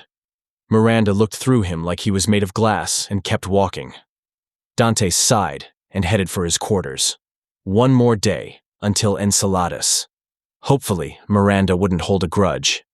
And if she did, well, he still wouldn't let her get in the way of his revenge against Lord Calith. The crack of a pulse shot from the reception room tore through Mustafa's office. He was already moving, laser pistol drawn and aimed at the door before his chair clattered to the floor. Sabine and Diesel snapped into action, their movements fluid. His colleagues flanked the entrance, weapons raised, expressions hard. The door swished open, and Dr. Livia Harper marched in.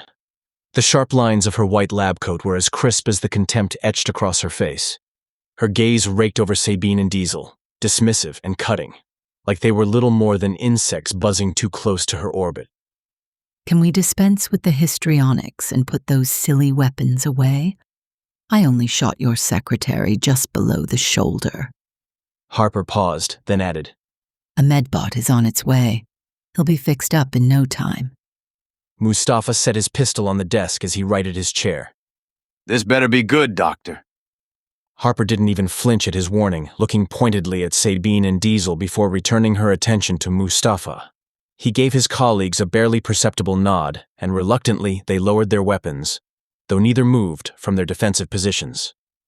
I apologize for... Diesel's snort cut Harper off. Her glare could have peeled paint, but she swallowed her anger, stepping closer to Mustafa's desk with deliberate calm. I apologize for my forceful entrance. Livia Harper never apologized. Not without a reason, and that reason usually came with a blade aimed squarely at your heart. Mustafa kept his expression vaguely pleasant. What do you want, Dr. Harper? I want to go with you to Enceladus. Mustafa's eyes drifted to his trophy wall adjacent to Harper. The wall displayed various blades, firearms, and other relics of ancient human warfare, each a symbol of struggle and bloodshed. His gaze lingered on a serrated combat knife, one of the more pleasant reminders of his past. He turned his focus back on Harper, his voice cold. We've danced this bloody waltz enough times, Doctor. My answer hasn't changed. It's still no. That answer would have deflated most people, but not Dr. Livia Harper. The woman wore her intelligence and lab coat like a shield. I could convince Lord Calith to force you to take me. Good luck with that, Sabine said. Harper didn't even acknowledge the snide comment, keeping her eyes locked on Mustafa. She knew who her mark was. Mustafa sat down and served up a smile, sharp and deliberate. Sadly, I've already sent Lord Calith the mission roster. Mustafa leaned forward as he laced his fingers together on the desk. I even noted your enthusiastic insistence about joining said mission. Naturally, I strongly recommended against it. His smile widened, all teeth and malice. Harper's eyes narrowed slightly. Not much, but enough of a micro-expression to let Mustafa know the good doctor was truly pissed. This isn't over, Mustafa. Not unless you fall into a vat or something, Sabine said. Harper spun toward the door but stopped a few feet from Sabine. You really should remember your place, rent girl. Harper didn't spare them a backward glance as she swept out, her heels clicking like gunfire against the marble floor. Diesel and Sabine turned to Mustafa, their unease mirrored in their rigid postures. Mustafa leaned back in his chair as he stared at the door Harper had just vanished through. The geneticist was starting to become a real problem. Then again, it was his job to deal with problems. Chapter 11. In a matter of hours, he would be on his way to Enceladus, one step closer to ridding the universe of Lord Calith. Hopefully. Dante lay on his bed, eyes closed and muscles aching from yesterday's sparring with Mustafa. His quarters was small, but 1,000 times more plush and modern than anything he had back in old Chicago. His tablet beeped on the nightstand, then the door to his quarters slid open with a wet hiss. Blake strode in, lips twisted in a smug smile, with Angel and one of his floating drones lurking behind the Raptor team leader like a well-trained attack dog. The drone must have hacked through his security lock. Next time, he'd leave a nasty little virus for it. Trevon's massive frame blocked the doorway, muscles rippling beneath his uniform. Dante slid his feet off the bed as Blake approached. We have some unfinished business, Waste. Blake's grin was all bite. In some ways, Dante half wished he was still Waste. The biostrip barcode branded on his left forearm was a constant reminder that he was now property. Lord Calith's property. Mustafa claimed the biostrip could give him multiple identities, but a leash was still a leash, no matter how long. You're supposed to be on my team, Dante said to Trevon. Which means I'm not gonna touch you. Just watch. Trevon's words died in a strangled yelp as a black hood dropped over his head. He clawed at the hood, but jerked his hands away as if electrocuted. Excuse me. Noah squeezed past the hooded giant, teeth gleaming. Room for one more, guys. Or is 4 too crowded for your egos? Jerk. Angel's drone spat a laser blast at Noah as Angel charged him. Noah ducked and ripped the lamp from Dante's wall desk, sending it spinning into Angel. Glass exploded, raining sharp fragments across the floor and Angel's face. A part of Dante appreciated Noah's arrival, but depending on others was a weakness he couldn't afford. He lashed out with his power, smashing the room's metal chair into Blake's back. As Blake stumbled, Dante launched an uppercut to Blake's perfect chin. Time to show this rich boy what waste trash could do. Blake had other plans. The Raptor recovered inhumanly fast. No surprise there. His right jab split Dante's lip. Dante retaliated, whipping his elbow into Blake's cheek, which hurt due to the awkward angle of his strike. Judging by Blake's heavy grunt, that blow hurt Blake a lot more than it hurt him. A sidekick to the stomach came out of nowhere and sent Dante stumbling back. Damn. Whatever psionic gift that made Blake such a demon in close combat, it turned him into a practical blur of violence. His strikes came like hammer blows, more hitting than not. Dante barely got his forearms up to shield his head, each blocked hit sending needles of pain through his arms. Both of them grunted with effort, their harsh breathing mixing with the sounds of Noah and Angel's ongoing brawl in his cramped quarters. Blake seized Dante and tossed him over his shoulder.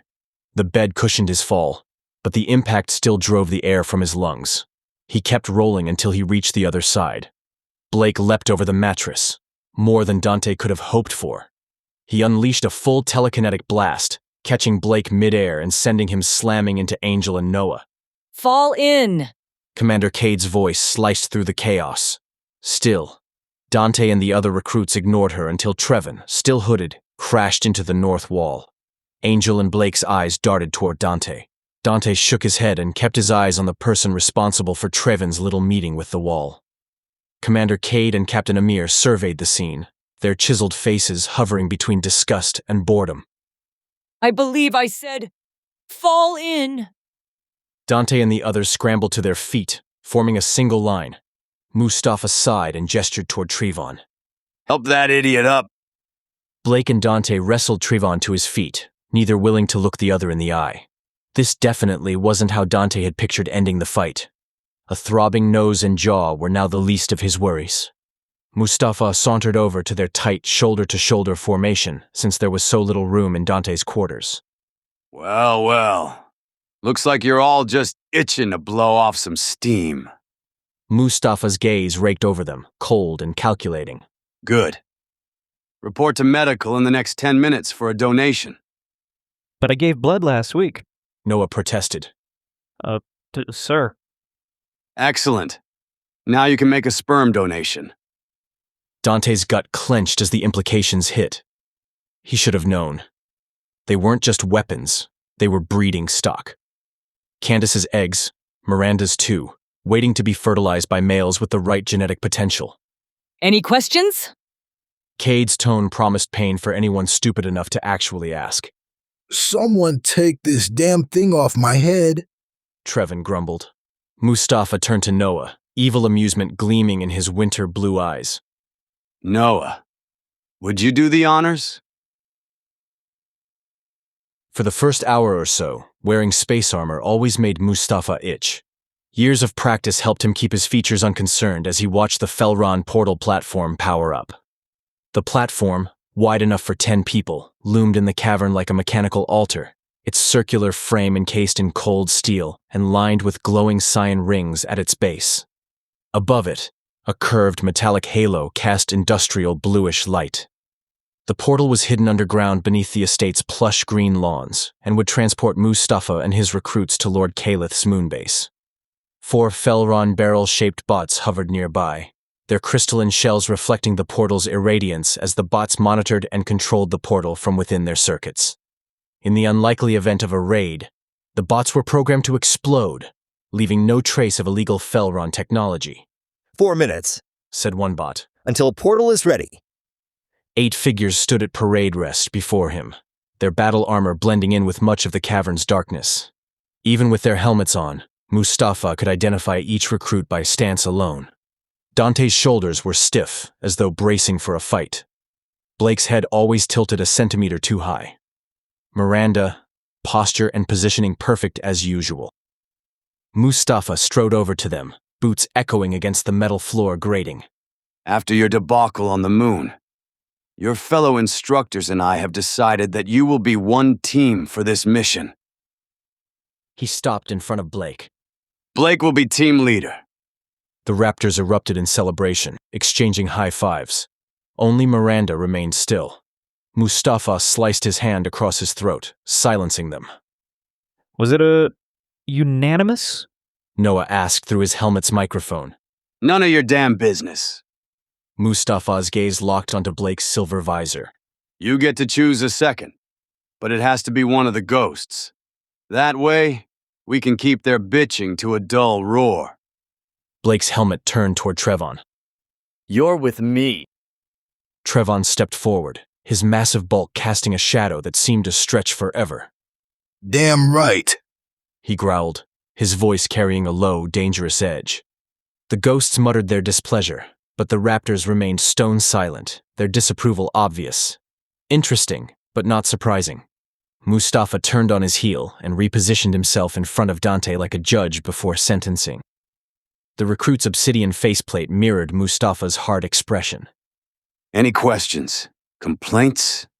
Dante didn't flinch, didn't so much as breathe louder. Good. The boy was finally starting to understand the rules of the game. Mustafa turned as the chamber's entrance hissed open, and in walked Dr. Livia Harper. All dressed up in modified space armor, her usual pristine lab coat replaced by sleek metal plates and reinforced joints. Her helmet in one hand and a heavy equipment bag hanging from her shoulder. What are you doing here, Doctor?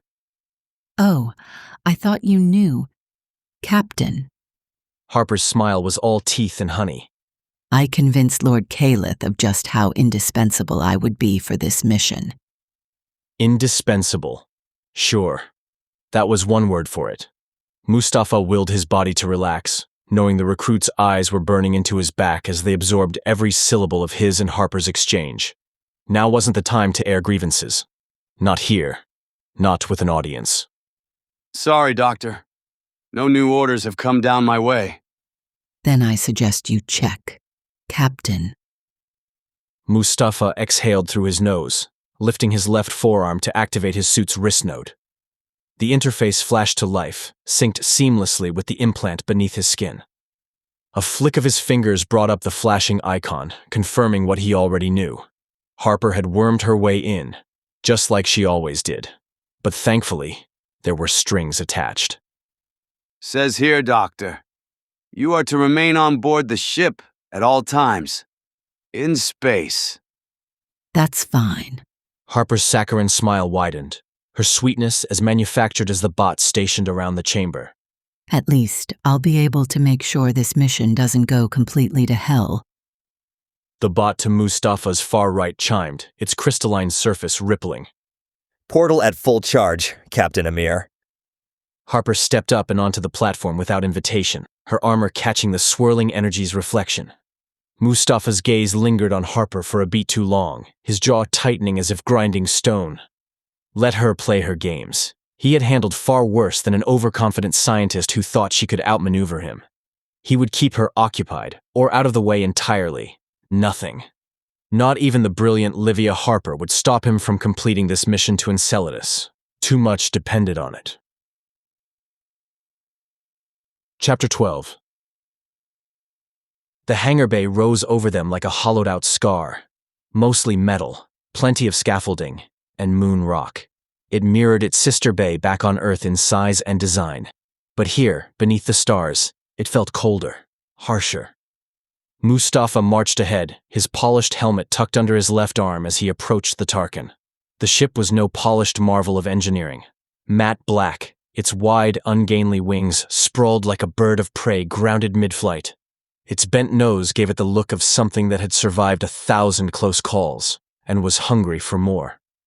Built for stealth, it was less a vessel than a Fel'ran portal with engines.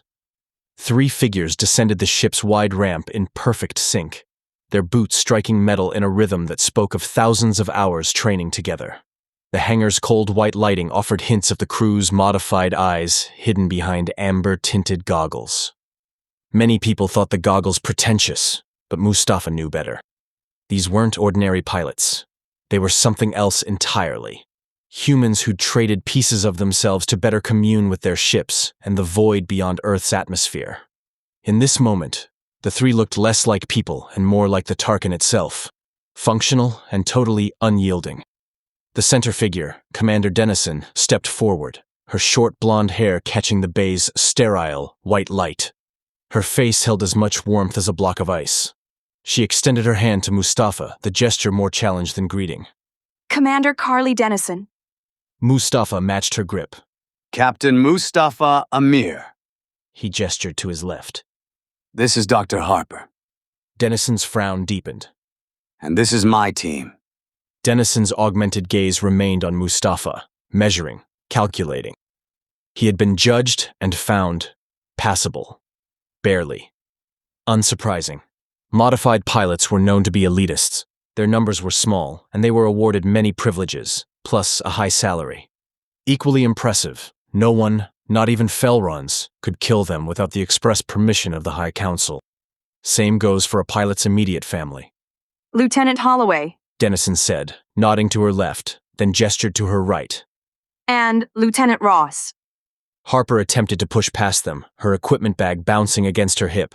The crew didn't budge. Enhanced reflexes or not, they stood as immovable as stone. You're in my way, Harper snapped. And you, Doctor, Dennison said, her tone colder than the void. Weren't invited. Harper's eyes narrowed, her glare a molten promise of retribution. She shot a glare over her shoulder at Mustafa and said with a hiss, Mustafa. Yes, Doctor? Mustafa didn't miss a beat, meeting her scowl with a practiced, unconcerned smile. Still, the good doctor was about to make a scene, and he didn't really want to get on the crew's bad side. Yet. Mustafa touched his left wrist and activated his armor's node interface. Sending the new orders now, Commander.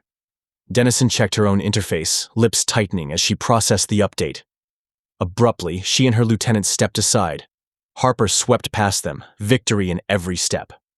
You do understand that I am in charge of this mission? Mustafa kept his voice light. Absolutely, Captain. Dennison's augmented gaze bored into him. As long as you do not endanger this ship or Lord Calith's good name, my crew and I are at your disposal. She gestured for them to board, every movement precise, controlled. Another modified human determined to be his shadow. Great. Mustafa flashed her his most disarming smile anyway. A gesture so practiced it was almost second nature. Not that it would work on Dennison, or any of her crew. They weren't the smiling kind. Appreciate it, Commander. Mustafa said, voice smooth. Then he turned to his recruits, his tone sharpening like a blade. Fall in! They filed past in a single line, Dante predictably bringing up the rear. No matter. Mustafa glanced at his wrist node. The malware buried deep within wasn't much, but enough to scramble the systems tied to Commander Dennison and her crew's upgrades. Not lethal, not by a long shot, but it would hobble them at the critical moment, ensuring they wouldn't stand in his way. High Council protections or not, everyone had a weakness, and Mustafa had made a career of exploiting them. The gut-wrenching portal jump from the moon to Saturn's gravity well kept Miranda from dwelling on being passed over for leadership again. Well, almost. Total blackness surrounded her. Dizziness she had expected. Not being able to breathe? No one mentioned anything about that. The Tarkin's cabin lights snapped back on, dull white and unforgiving. Miranda blinked away portal blindness, her vision adjusting faster than strictly human eyes could. The ghosts sat opposite her, strapped in across the narrow cabin, their faces various shades of discomfort. Her fellow raptors didn't look much better. No ports or monitors broke up the stark metal walls. Made sense. Fel'rans were very secretive about their portal tech. On the far side of the cabin, Dr. Harper shifted in her restraints. Her facial muscles made it look like she was constipated. Miranda nearly giggled at the thought. Captain Amir sat near the cockpit door, his winter blue eyes as cold and unreadable as deep space. The man could probably stare down a black hole. Miranda's gaze drifted to Dante, who sat with his helmet between his feet like the rest of them. For once, he was playing by the rules. The cockpit door whispered open, and Commander Dennison filled its frame. Her radiation blue eyes burned bright without her amber goggles. The black and gold uniform made her look more machine than human. Sleek, dangerous, modified, perfect. "We've reached your coordinates, Captain Amir," Dennison said. "We're under Enceladus' shadow, so detection from the Fel'ran military shouldn't be an issue." Thank you, Commander. Captain Amir's charm slid off Dennison like water off hull plating. Still, he did have a pretty smile. The captain of the guard could be super charming when he wanted to be. Terrific instructor, too, especially in hand-to-hand combat. But she was still glad that the Raptors had Commander Cade as their handler, especially with the captain's penchant for whipping Dante. Miranda caught Harper's look of raw disapproval as Dennison addressed only Amir. The doctor and commander were cut from similar ice, but where Harper burned cold, Dennison seemed empty. Miranda immediately felt guilty for the harsh thought. What right did she have to judge someone who sacrificed for humanity's future in space?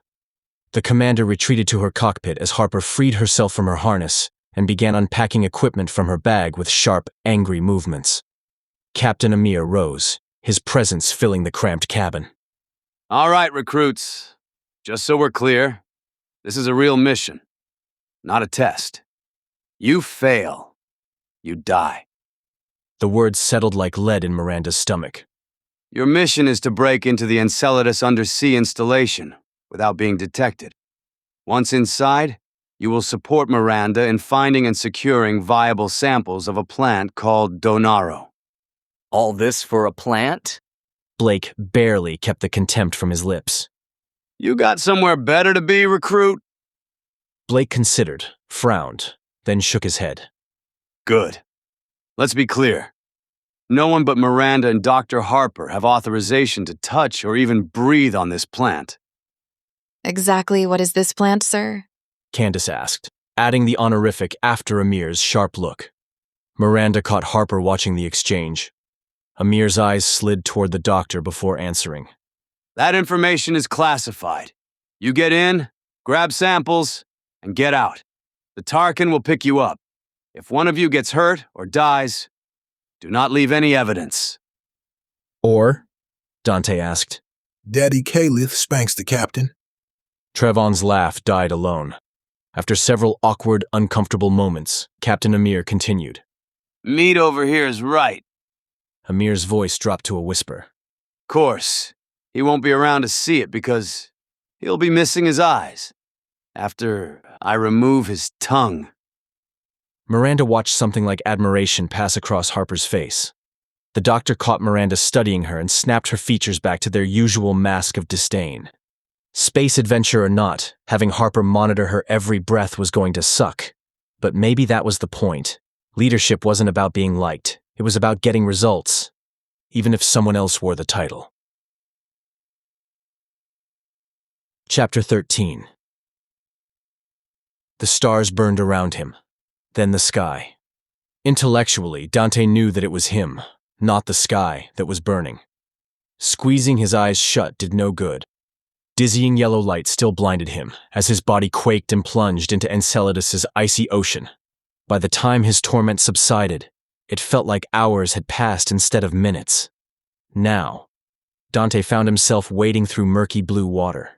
His heads-up display confirmed the ghosts and raptors were right behind him, their dropship cocoons already disintegrating in the water. His battle armor was equipped with thermal regulation to handle the extreme cold of space, but extended exposure to freezing water might affect its performance. Unlike Mustafa's and Harper's, their battle armor was pure black, without even a hint of gold. One more degree of separation and plausible denial for Lord Calith should they fail.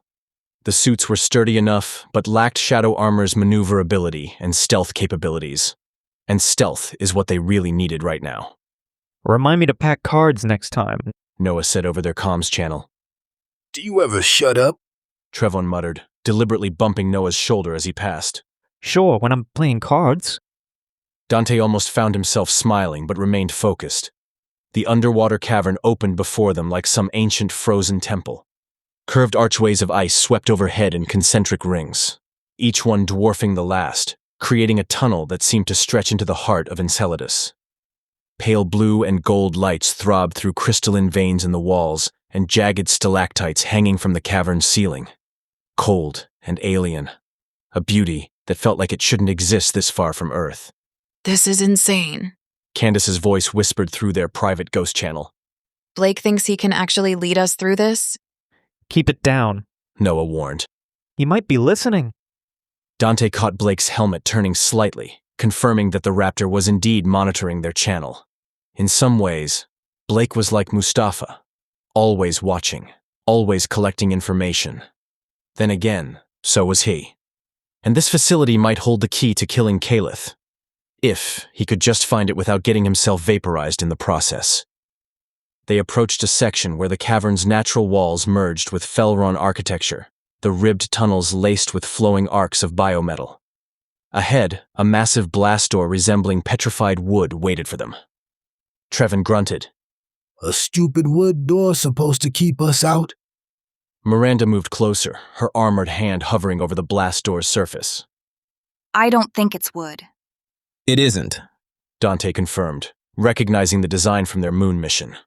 Angel's drone surged forward, its cube surface glowing softly as it interfaced with the facility's alien tech. Dante removed his favorite hacking device from his belt, lovingly named Spider. He placed it on top of the door's circular panel on the left and got busy, racing to hack the system before it detected their presence. Angel's drone would provide cover, masking his digital footprint. Try not to screw this up, will you? Blake said, standing far too close to Dante. Dante wanted to tell the raptor to kiss his ass, but Candace had encouraged him to play nice. What really held his tongue, though, was the memory of how infighting screwed up their last mission. This time, there could be no mistakes. 3 long-as-hell minutes later, they were in, entering in single-line formation with Noah bringing up the rear. Which way? Miranda asked. Blake wagged a finger at Trevon, who was rushing down the corridor ahead. Follow that guy. The entrance door slammed shut, sealing them in a nightmare. Reality fractured. What should have been straight corridors now twisted like a snake eating its own tail. The biometal walls reflected cold blue light in jagged, fractured patterns, obliterating Dante's sense of direction. His mind rebelled continuously as down seemed to shift with every step. Link mag systems, Blake ordered, his voice unusually serious. Now! Dante felt his stomach somersault as the floor beneath him became a wall, then a ceiling. The zero-G drills he'd cursed 1,000 times suddenly made sense. Activating his magnetic anchors, he clung to what his brain insisted wasn't a surface. The neural interface in his armor struggled to compensate. Vertigo clawed at Dante's senses as he watched Trevon sprint up what should have been a wall, now behaving like a solid floor. One by one, their boots locked onto what was now the floor while magnetic lifelines streamed from their belts. This is all kinds of wrong, Noah hissed. Miranda's nervous laugh crackled through the comms. Welcome to Fel'ran design. Gravity doesn't just bend here, it shatters. A choked cry pierced their helmets. Aiden had drifted off the designated path, his maglock disengaging as gravity convulsed again. Flailing, he spun in slow, helpless arcs toward a void where the nearest surface was 30 feet, and technically, above him. Pain stabbed through Dante's skull as his spirit power flared. He gritted his teeth, invisible tendrils lashing out to seize Aiden mid-spin. The gravitational chaos fought back, pulling at his grip. With a snarl, he yanked Aiden back to safety, breathing hard from the strain. Thanks, handsome. Dante could imagine Aiden winking at him through his visor. The guy flirted with anything that moved. Maybe even Fel'ran's. That last thought made his stomach turn even more than it already was doing. They stumbled forward, the corridor still writhing like a living thing. Sickly blue light pulsed through the walls in nauseating, nonsensical rhythms, mocking them with every step. The gravity shifted violently 2 more times, and each time Dante's power saved someone from splattering. By the time they stumbled into a stable space, Dante nearly collapsed, his hands trembling as blood smeared the inside of his visor. Every breath felt like broken glass in his lungs, but they were alive. For now. Candace and Noah rushed to check on him. Miranda feigned indifference, and Trevin, naturally, looked bored. Everything was back to normal. Unfortunately, normal meant dark, dangerous, and utterly alien. His strength returning, Dante untangled himself from Candace and Noah and confronted Angel. He pointed an accusing finger at the second of 2 cubes floating near the raptor's right shoulder. Thought you were supposed to keep us invisible. Hey, Blake said, cutting in between them. I'm the leader here. Blake turned to Angel and jabbed a metallic finger into his teammate's chest plate. What happened to your stupid drones keeping us invisible? We are invisible. Angel gestured to the gravity corridor. That was just part of the facility's auto defenses. Drone number 2 managed to sever its connection to the defense system mainframe, so we should be good. That, Aiden said way too calmly, would explain why no alarms have sounded. Blake's posture suggested that he wanted to continue to argue. Fortunately, common sense got the better of him. Use one of your drones as scout, Angel. Let's move, people, and keep the chatter on the comms to a minimum. Dante agreed with Blake on that point and fell into position in the rear. If the Donaro plant warranted a fortress this vast, it had to be important to the Fel'rans, something he might be able to use against Lord Calith. His gloved fingers ghosted over his wrist interface. Just one sample, that's all he needed. But Mustafa's warning lingered in his mind. The man was always 3 steps ahead of him. Screw this up. He, and possibly everyone on the team, would be dead. Not surprising that something nasty happened to the recruits. Mustafa had prepared for it. Hell, he'd expected it. Loss of comms was predictable too, since the Fel'ran facility lurked beneath Enceladus's ocean and icy crust. Still, Mustafa couldn't quite escape the tension in his bones, though he kept his face unconcerned. The Tarkin's cabin hummed with the soft vibration of the ship's engines at idle. At the far end of the cramped space, Dr. Harper typed and swiped screens amidst a chaotic sprawl of makeshift tech. An amber icon began to blink on Mustafa's tablet display. He reached for it, scanning the incoming data stream. Well, well. Looks like we're back online. Harper's hands didn't falter, but her eyes shifted to him, her half-smile all chummy. All 8 recruits. Confirmed, Doctor. Excellent. Harper leaned back slightly, honey-brown eyes glinting like polished stones. Grant me access to their vitals. I'll make sure no one keels over before we get the Donaro samples. That won't be necessary, Doctor. Mustafa kept his voice pleasant and professional. I've got that covered. Harper's shoulders tensed. I swear, Mustafa. Sometimes you're about as useful as those damn pilots. Those damn pilots can probably hear you if they want to. As if I care what a bunch of overpaid chauffeurs think. Harper's lips twisted into her signature sneer. Mustafa stepped closer, letting his shadow fall across Harper's improvised workstation. The Fel'ran consider these overpaid chauffeurs far more valuable than military captains and geneticists combined.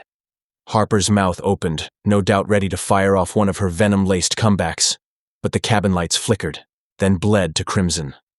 Commander Dennison emerged from the cockpit, the door sealing shut behind her without a sound. Her modified blue eyes looked dead under the cabin's emergency scarlet lighting. What's the problem, Commander?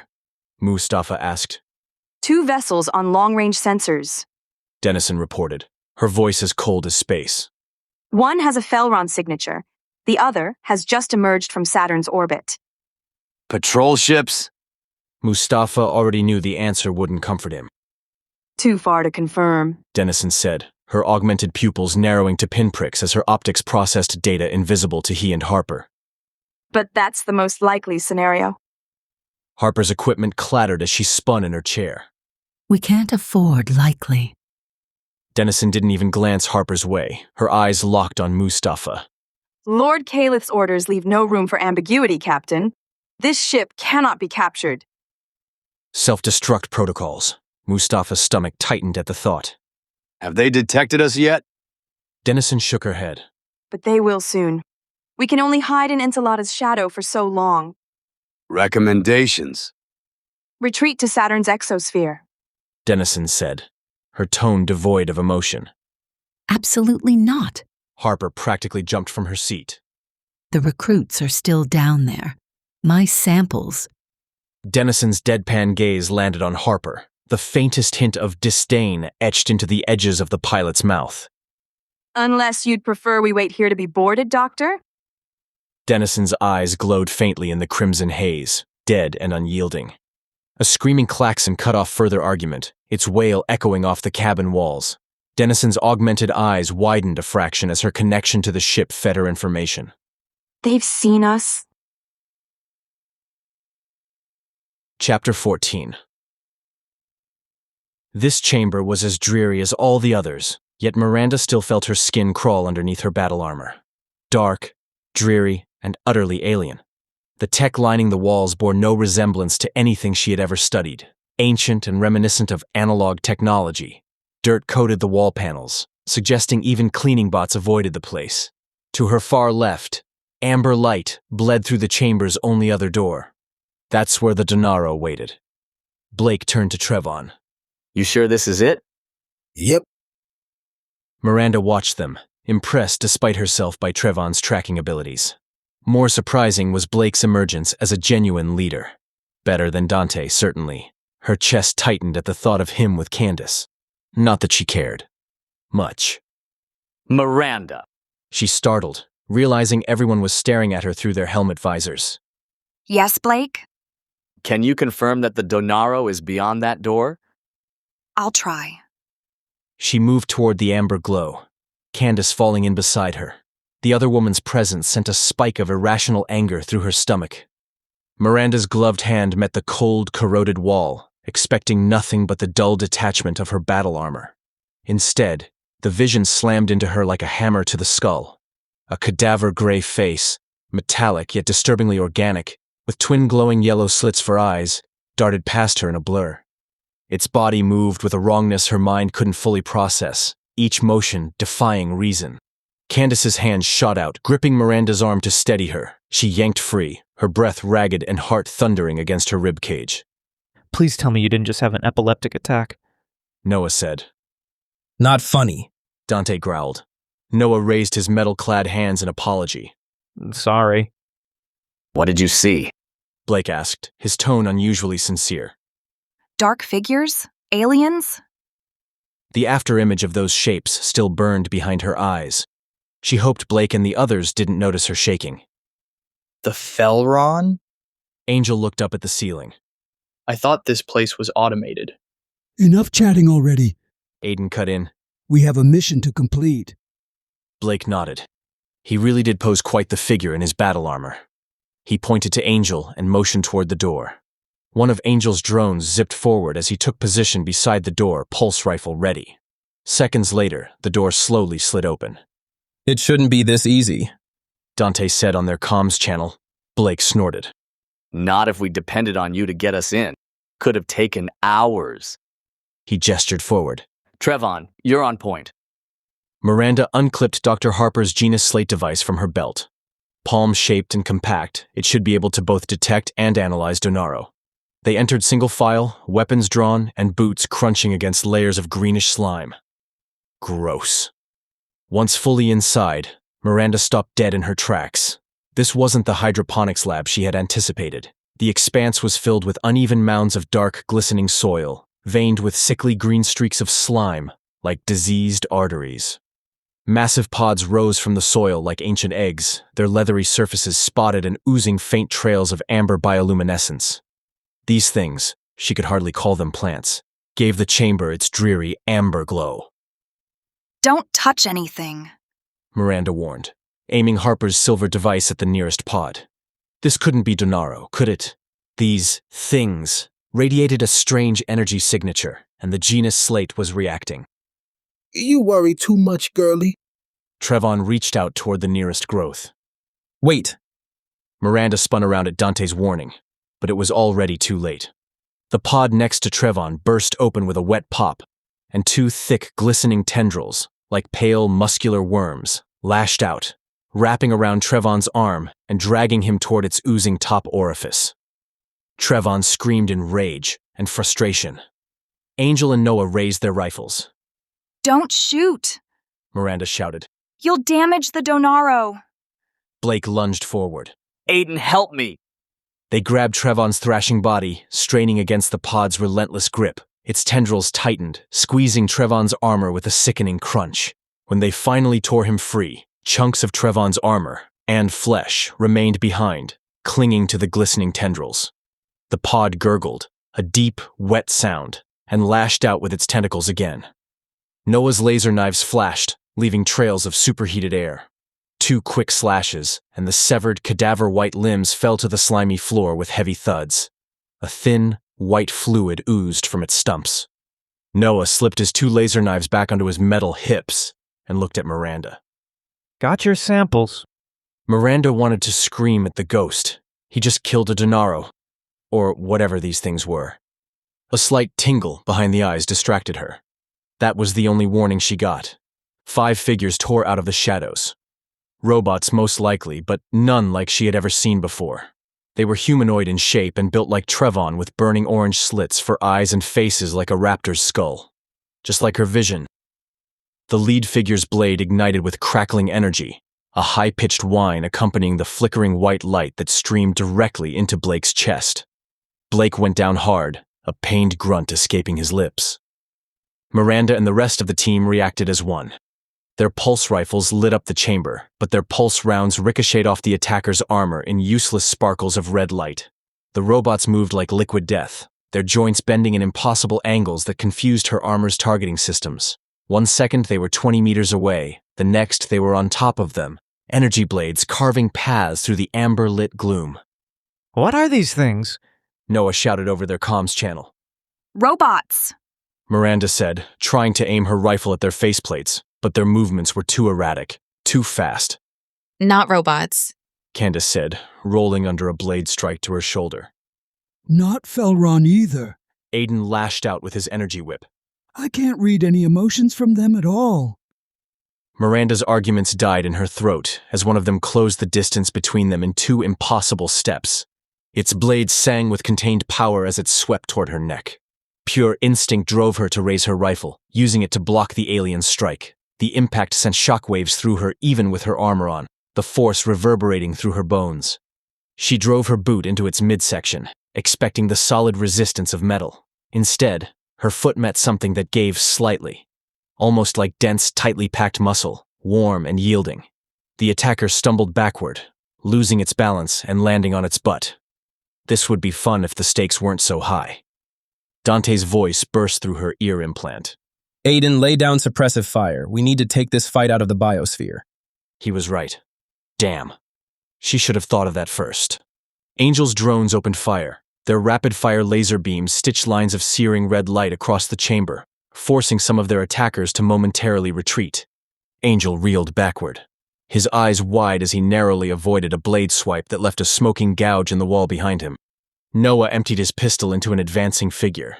The bullet sparked harmlessly against its strange silver-gray armor, so Noah switched to his laser knives. An assailant blocking their retreat swiped at Dante with its blade.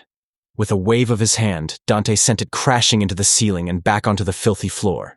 Miranda ducked as a second attacker performed an impossible flip over her head, landing behind her with ease. Its blade sang through the air where her neck had been. Her heart hammered against her ribs. This was nothing like fighting constructs. One mistake meant death, not reset. Fall back. Dante's voice cut through the mayhem. Angel pulled an unconscious Blake from the slimy floor into a pack-strap carry and hustled to follow Dante out of the chamber. What about Trevon? Candace called out. Miranda hurried over to where he lay. Blood pooled beneath his ravaged armor as pain twisted his once handsome features. I'm sorry, she whispered. He looked her straight in the eye. Do it, girlie. The pistol felt heavy in her hands.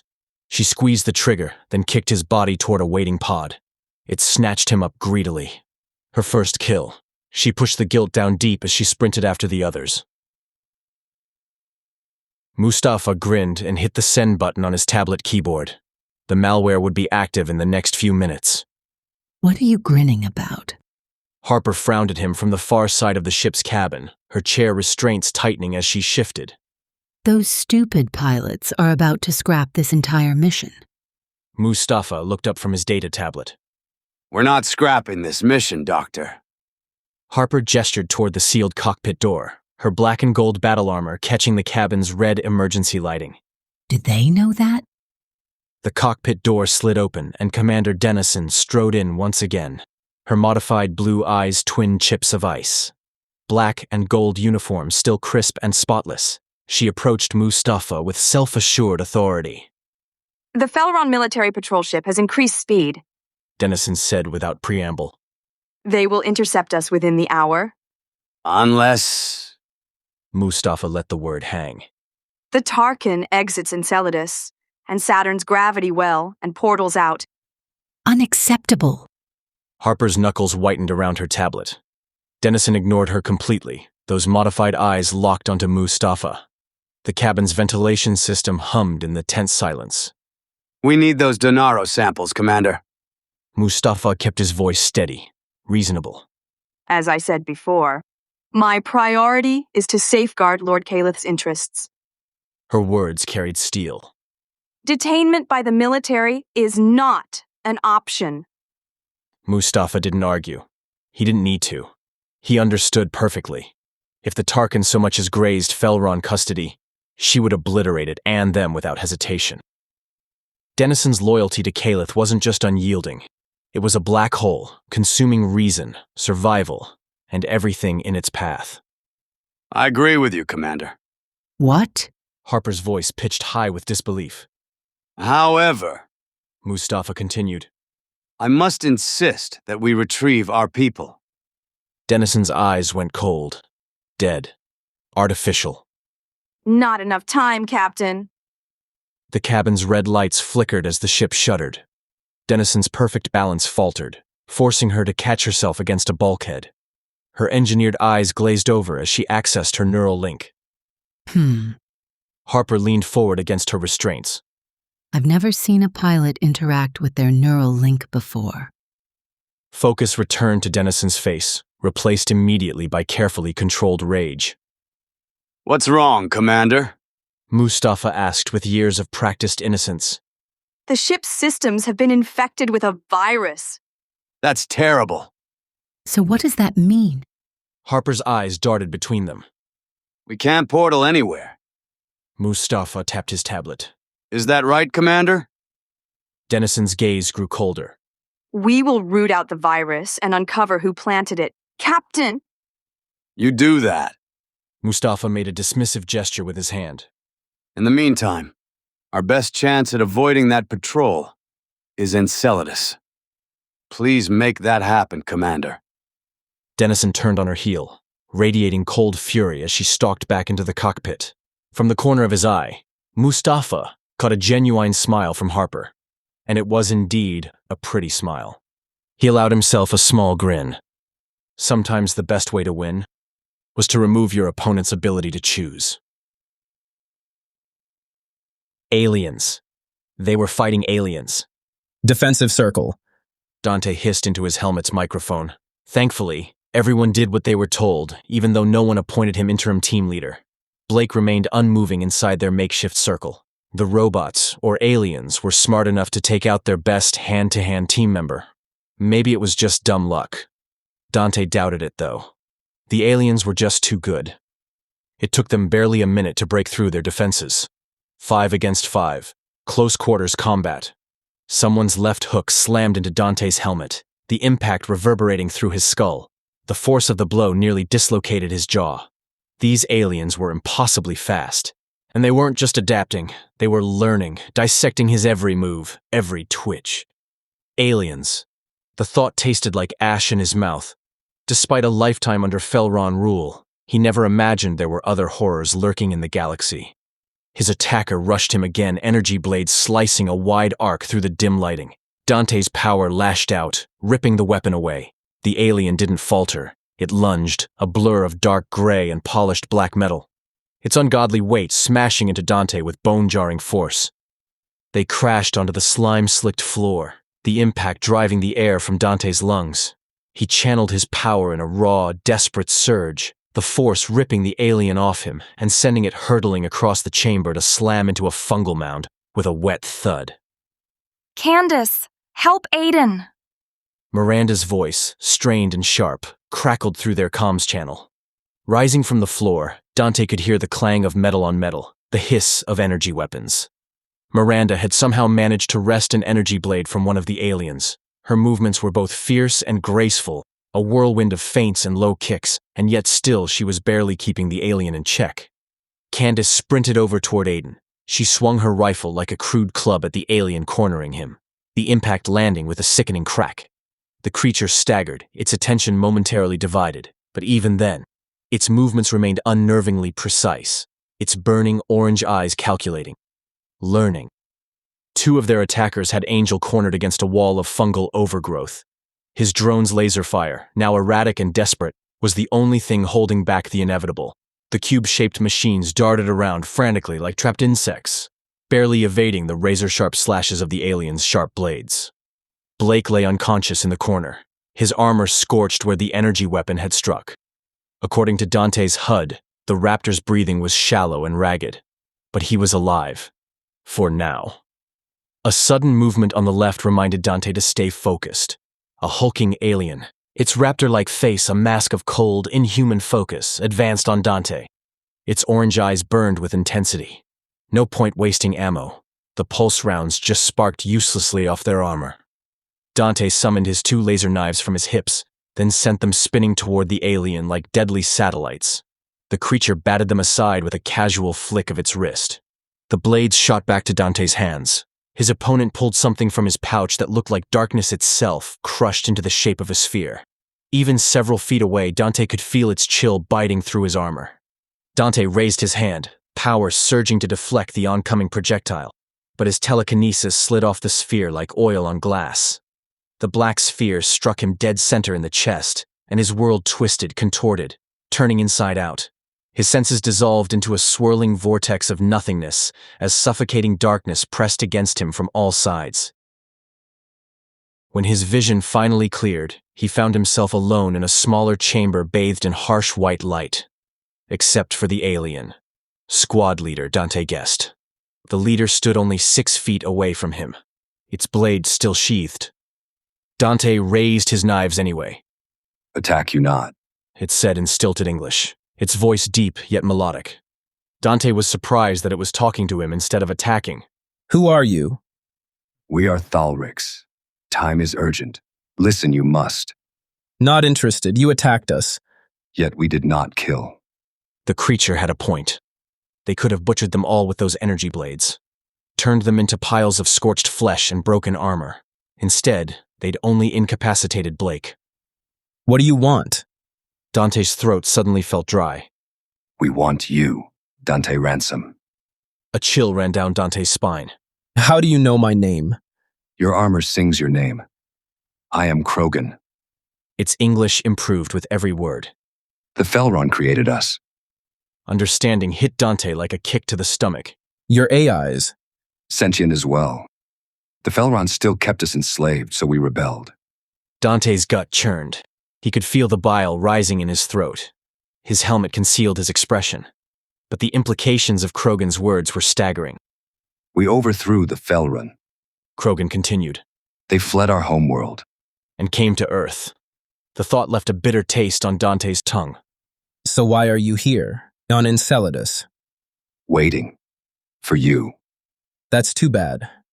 Dante began to back away, his hand instinctively reaching for the magnetic clip on his back where his pulse rifle should have been. I've got to get back to my team. Thalric's left friends alone. Dante hesitated, his mind struggling to make sense of this. What do you want? Stop humans from developing a cure for what ails Fel'ran birth pods. Krogan's orange eyes pulsed, the light within them intensifying. Fel'ran will die soon, without them. Why should I believe you? Krogan extended its hand, palm open. In its meaty hand rested a curved wristband of grave-cold silver, each finger tipped with a teardrop of amber iridescence. It looked like something unearthed from a forgotten ancient tomb.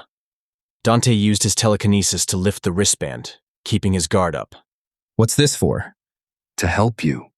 The band shuddered, then struck.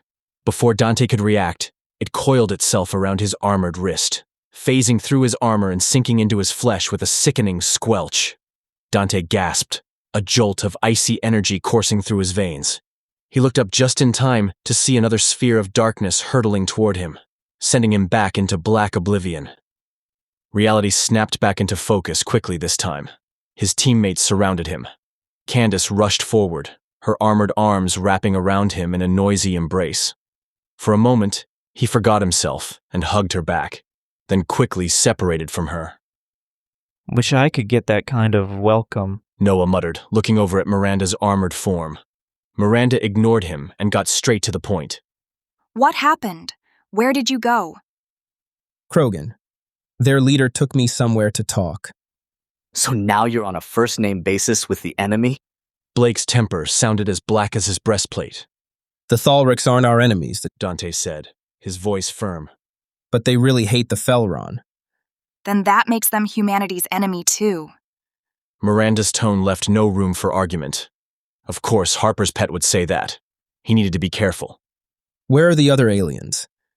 Disappeared. Angel said. Right around the same time as you did. And we didn't manage to kill a single one, Aiden added, clearly miffed. Dante turned to Angel. We're still off the grid? Blake answered first. Angel's drone is still masking us from the facility's cameras. Glad you're alive, Blake. Thought you'd enjoy having me and Trevon out of the way. This is no time for an argument, kids. Noah cut in. Exactly, Miranda said, giving Dante her back. Let's get the samples and get out of here. Then we can call the Tarkin for exfil. Everyone started to move back toward the Donaro chamber. Wait. Dante looked at each of them in turn. We need to be in agreement first. About what? Candace rubbed the back of her neck. We know what Donaro is now, why it matters to the Fel'ran. Blake let out an exasperated sigh. So what? We also know about their enemies. What do you think they'll do to us when they find out? A heavy silence settled over them. A few helmets nodded slowly. Dante's right. Aiden muttered, his voice low and edged with dread. We tell Captain Amir and Harper any of this, we're dead. They wouldn't. Blake's words faltered, his tone brittle, desperate for reassurance he wouldn't get. They should be happy. They'll bury us. Noah cut in, his bluntness sharp as one of his blades. We're screwed! Though he couldn't see their faces behind the helmets, Dante looked at each of his teammates in turn. If he let the word hang. We tell them. Chapter 15. Lord Caliph Estate, Old Chicago suburb. Surf population, 207. Fel'ran population, 1. The lake was still, its glassy surface reflecting a dull, bruised sky. Finding Miranda wasn't hard. She always came here when she wanted to disappear. The spot was secluded and tranquil, crowned by cherry-red winterberry bushes. Perfect for what Candace had in mind. The afternoon sun cast autumn shadows across the estate's manicured lawn. Miranda sat hunched on a stone bench, her face glowing faintly from the tablet she pretended to study. Candace approached quietly, her boots crunching over brittle leaves. Miranda's shoulders tensed the instant she drew near, but she didn't look up. Beautiful view, Candace said casually as she slid onto the bench beside her. What do you want? Miranda's tone was as cold as the lake air, her eyes still fixed on the data tablet screen. Checking how you're doing after the mission. Candace kept her tone light. Killing Trevon couldn't have been easy. Miranda looked up from her tablet and smirked.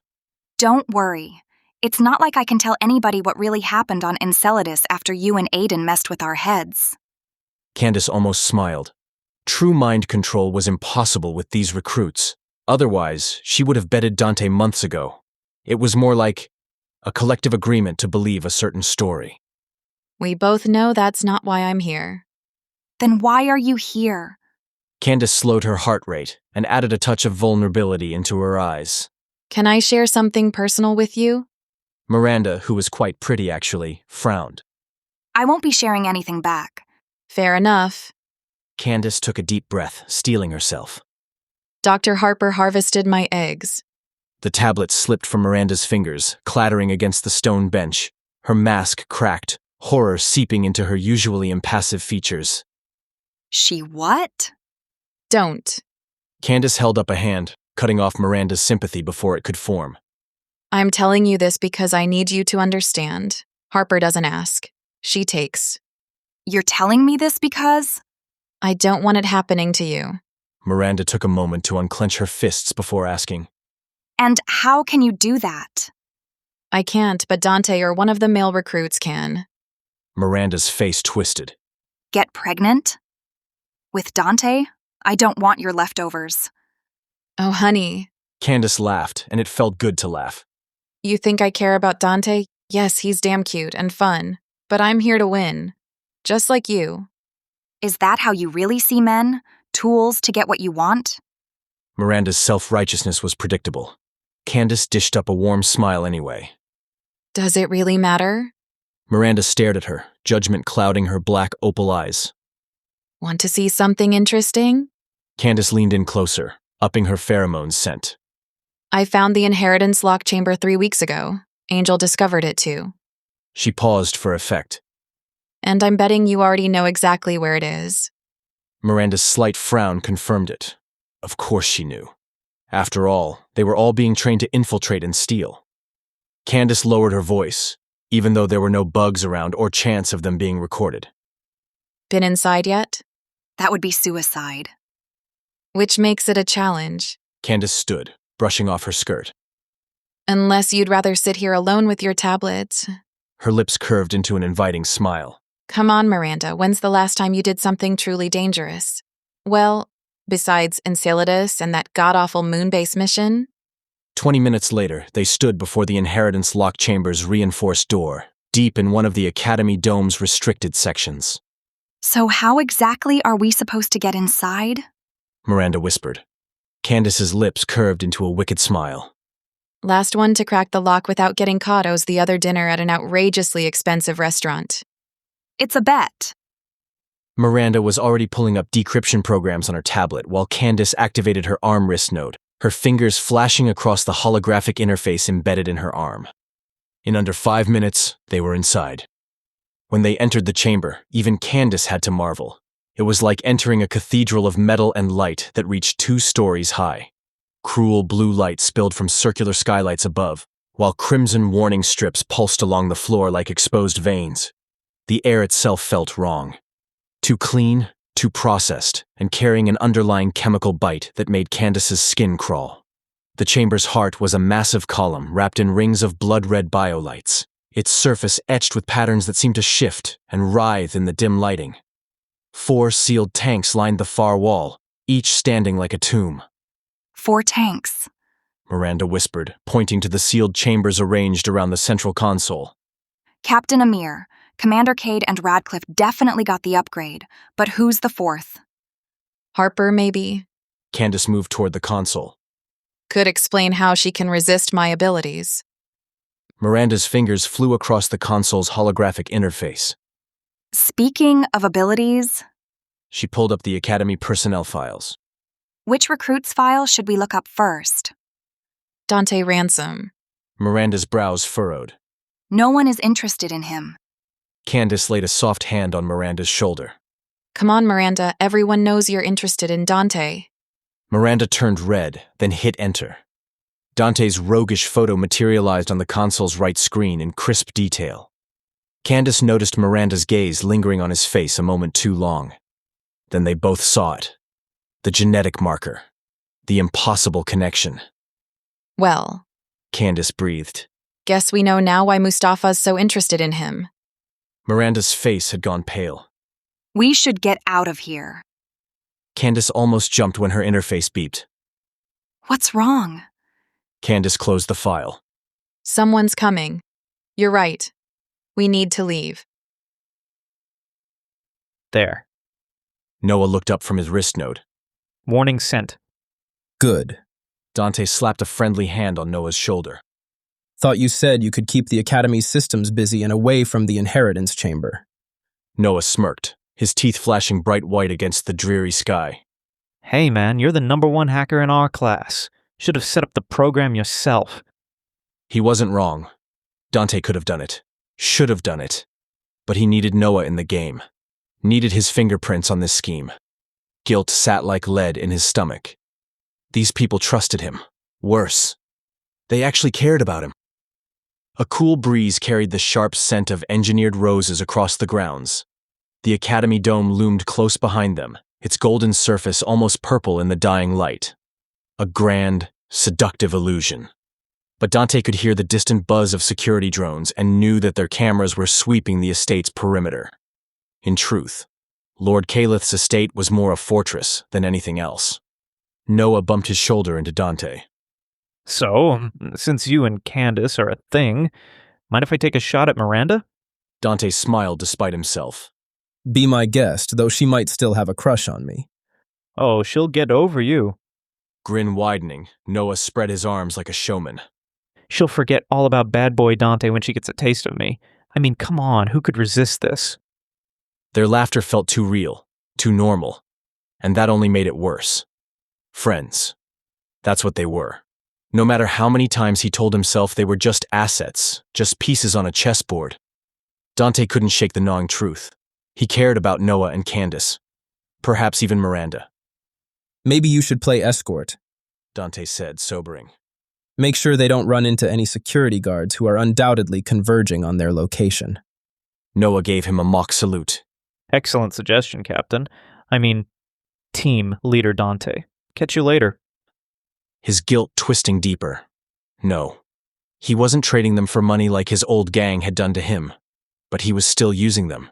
Putting them in danger. But wasn't it worth it if he could rid the world of Fel'rans? A familiar sensation drew his attention downward. Silver metal, impossibly smooth, wound its way around his fingers and wrists like living mercury. The Thalric's tech responded to his thoughts, to his emotions, becoming more a part of him with each passing day. Dante studied the alien metal with a mixture of wonder and revulsion. The bloodsuckers had no idea what was growing inside their walls, inside their perfect little soldier.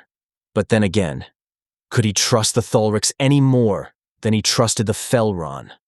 Wasn't he just trading one master for another? Didn't matter. He would destroy Lord Calith and as many bloodsuckers as he could.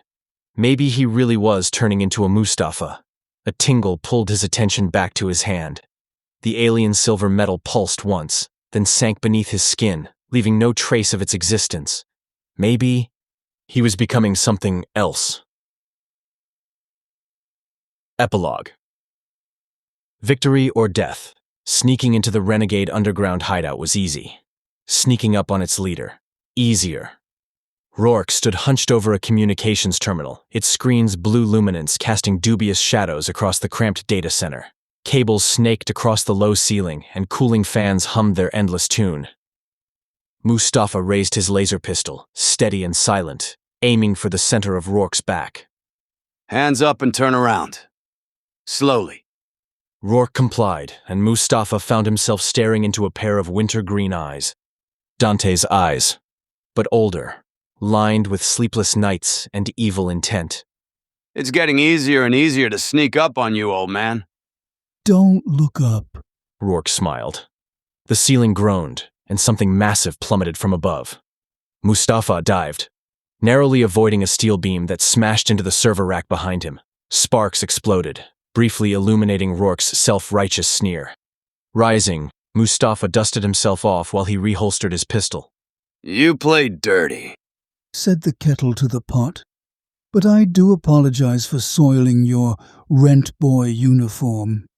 Tell me you didn't kill any more of my people to come here tonight. Rourke's voice carried an edge. You and your toy soldiers certainly erased enough of them last week. Says the man who handpicked our targets and is responsible for multiple terrorist attacks upon innocent civilians. Rourke frowned, his features mirroring Mustafa's own. They were both a shade darker than Dante and thicker with muscle. There are no innocents. And as you well know, Muse, this is war.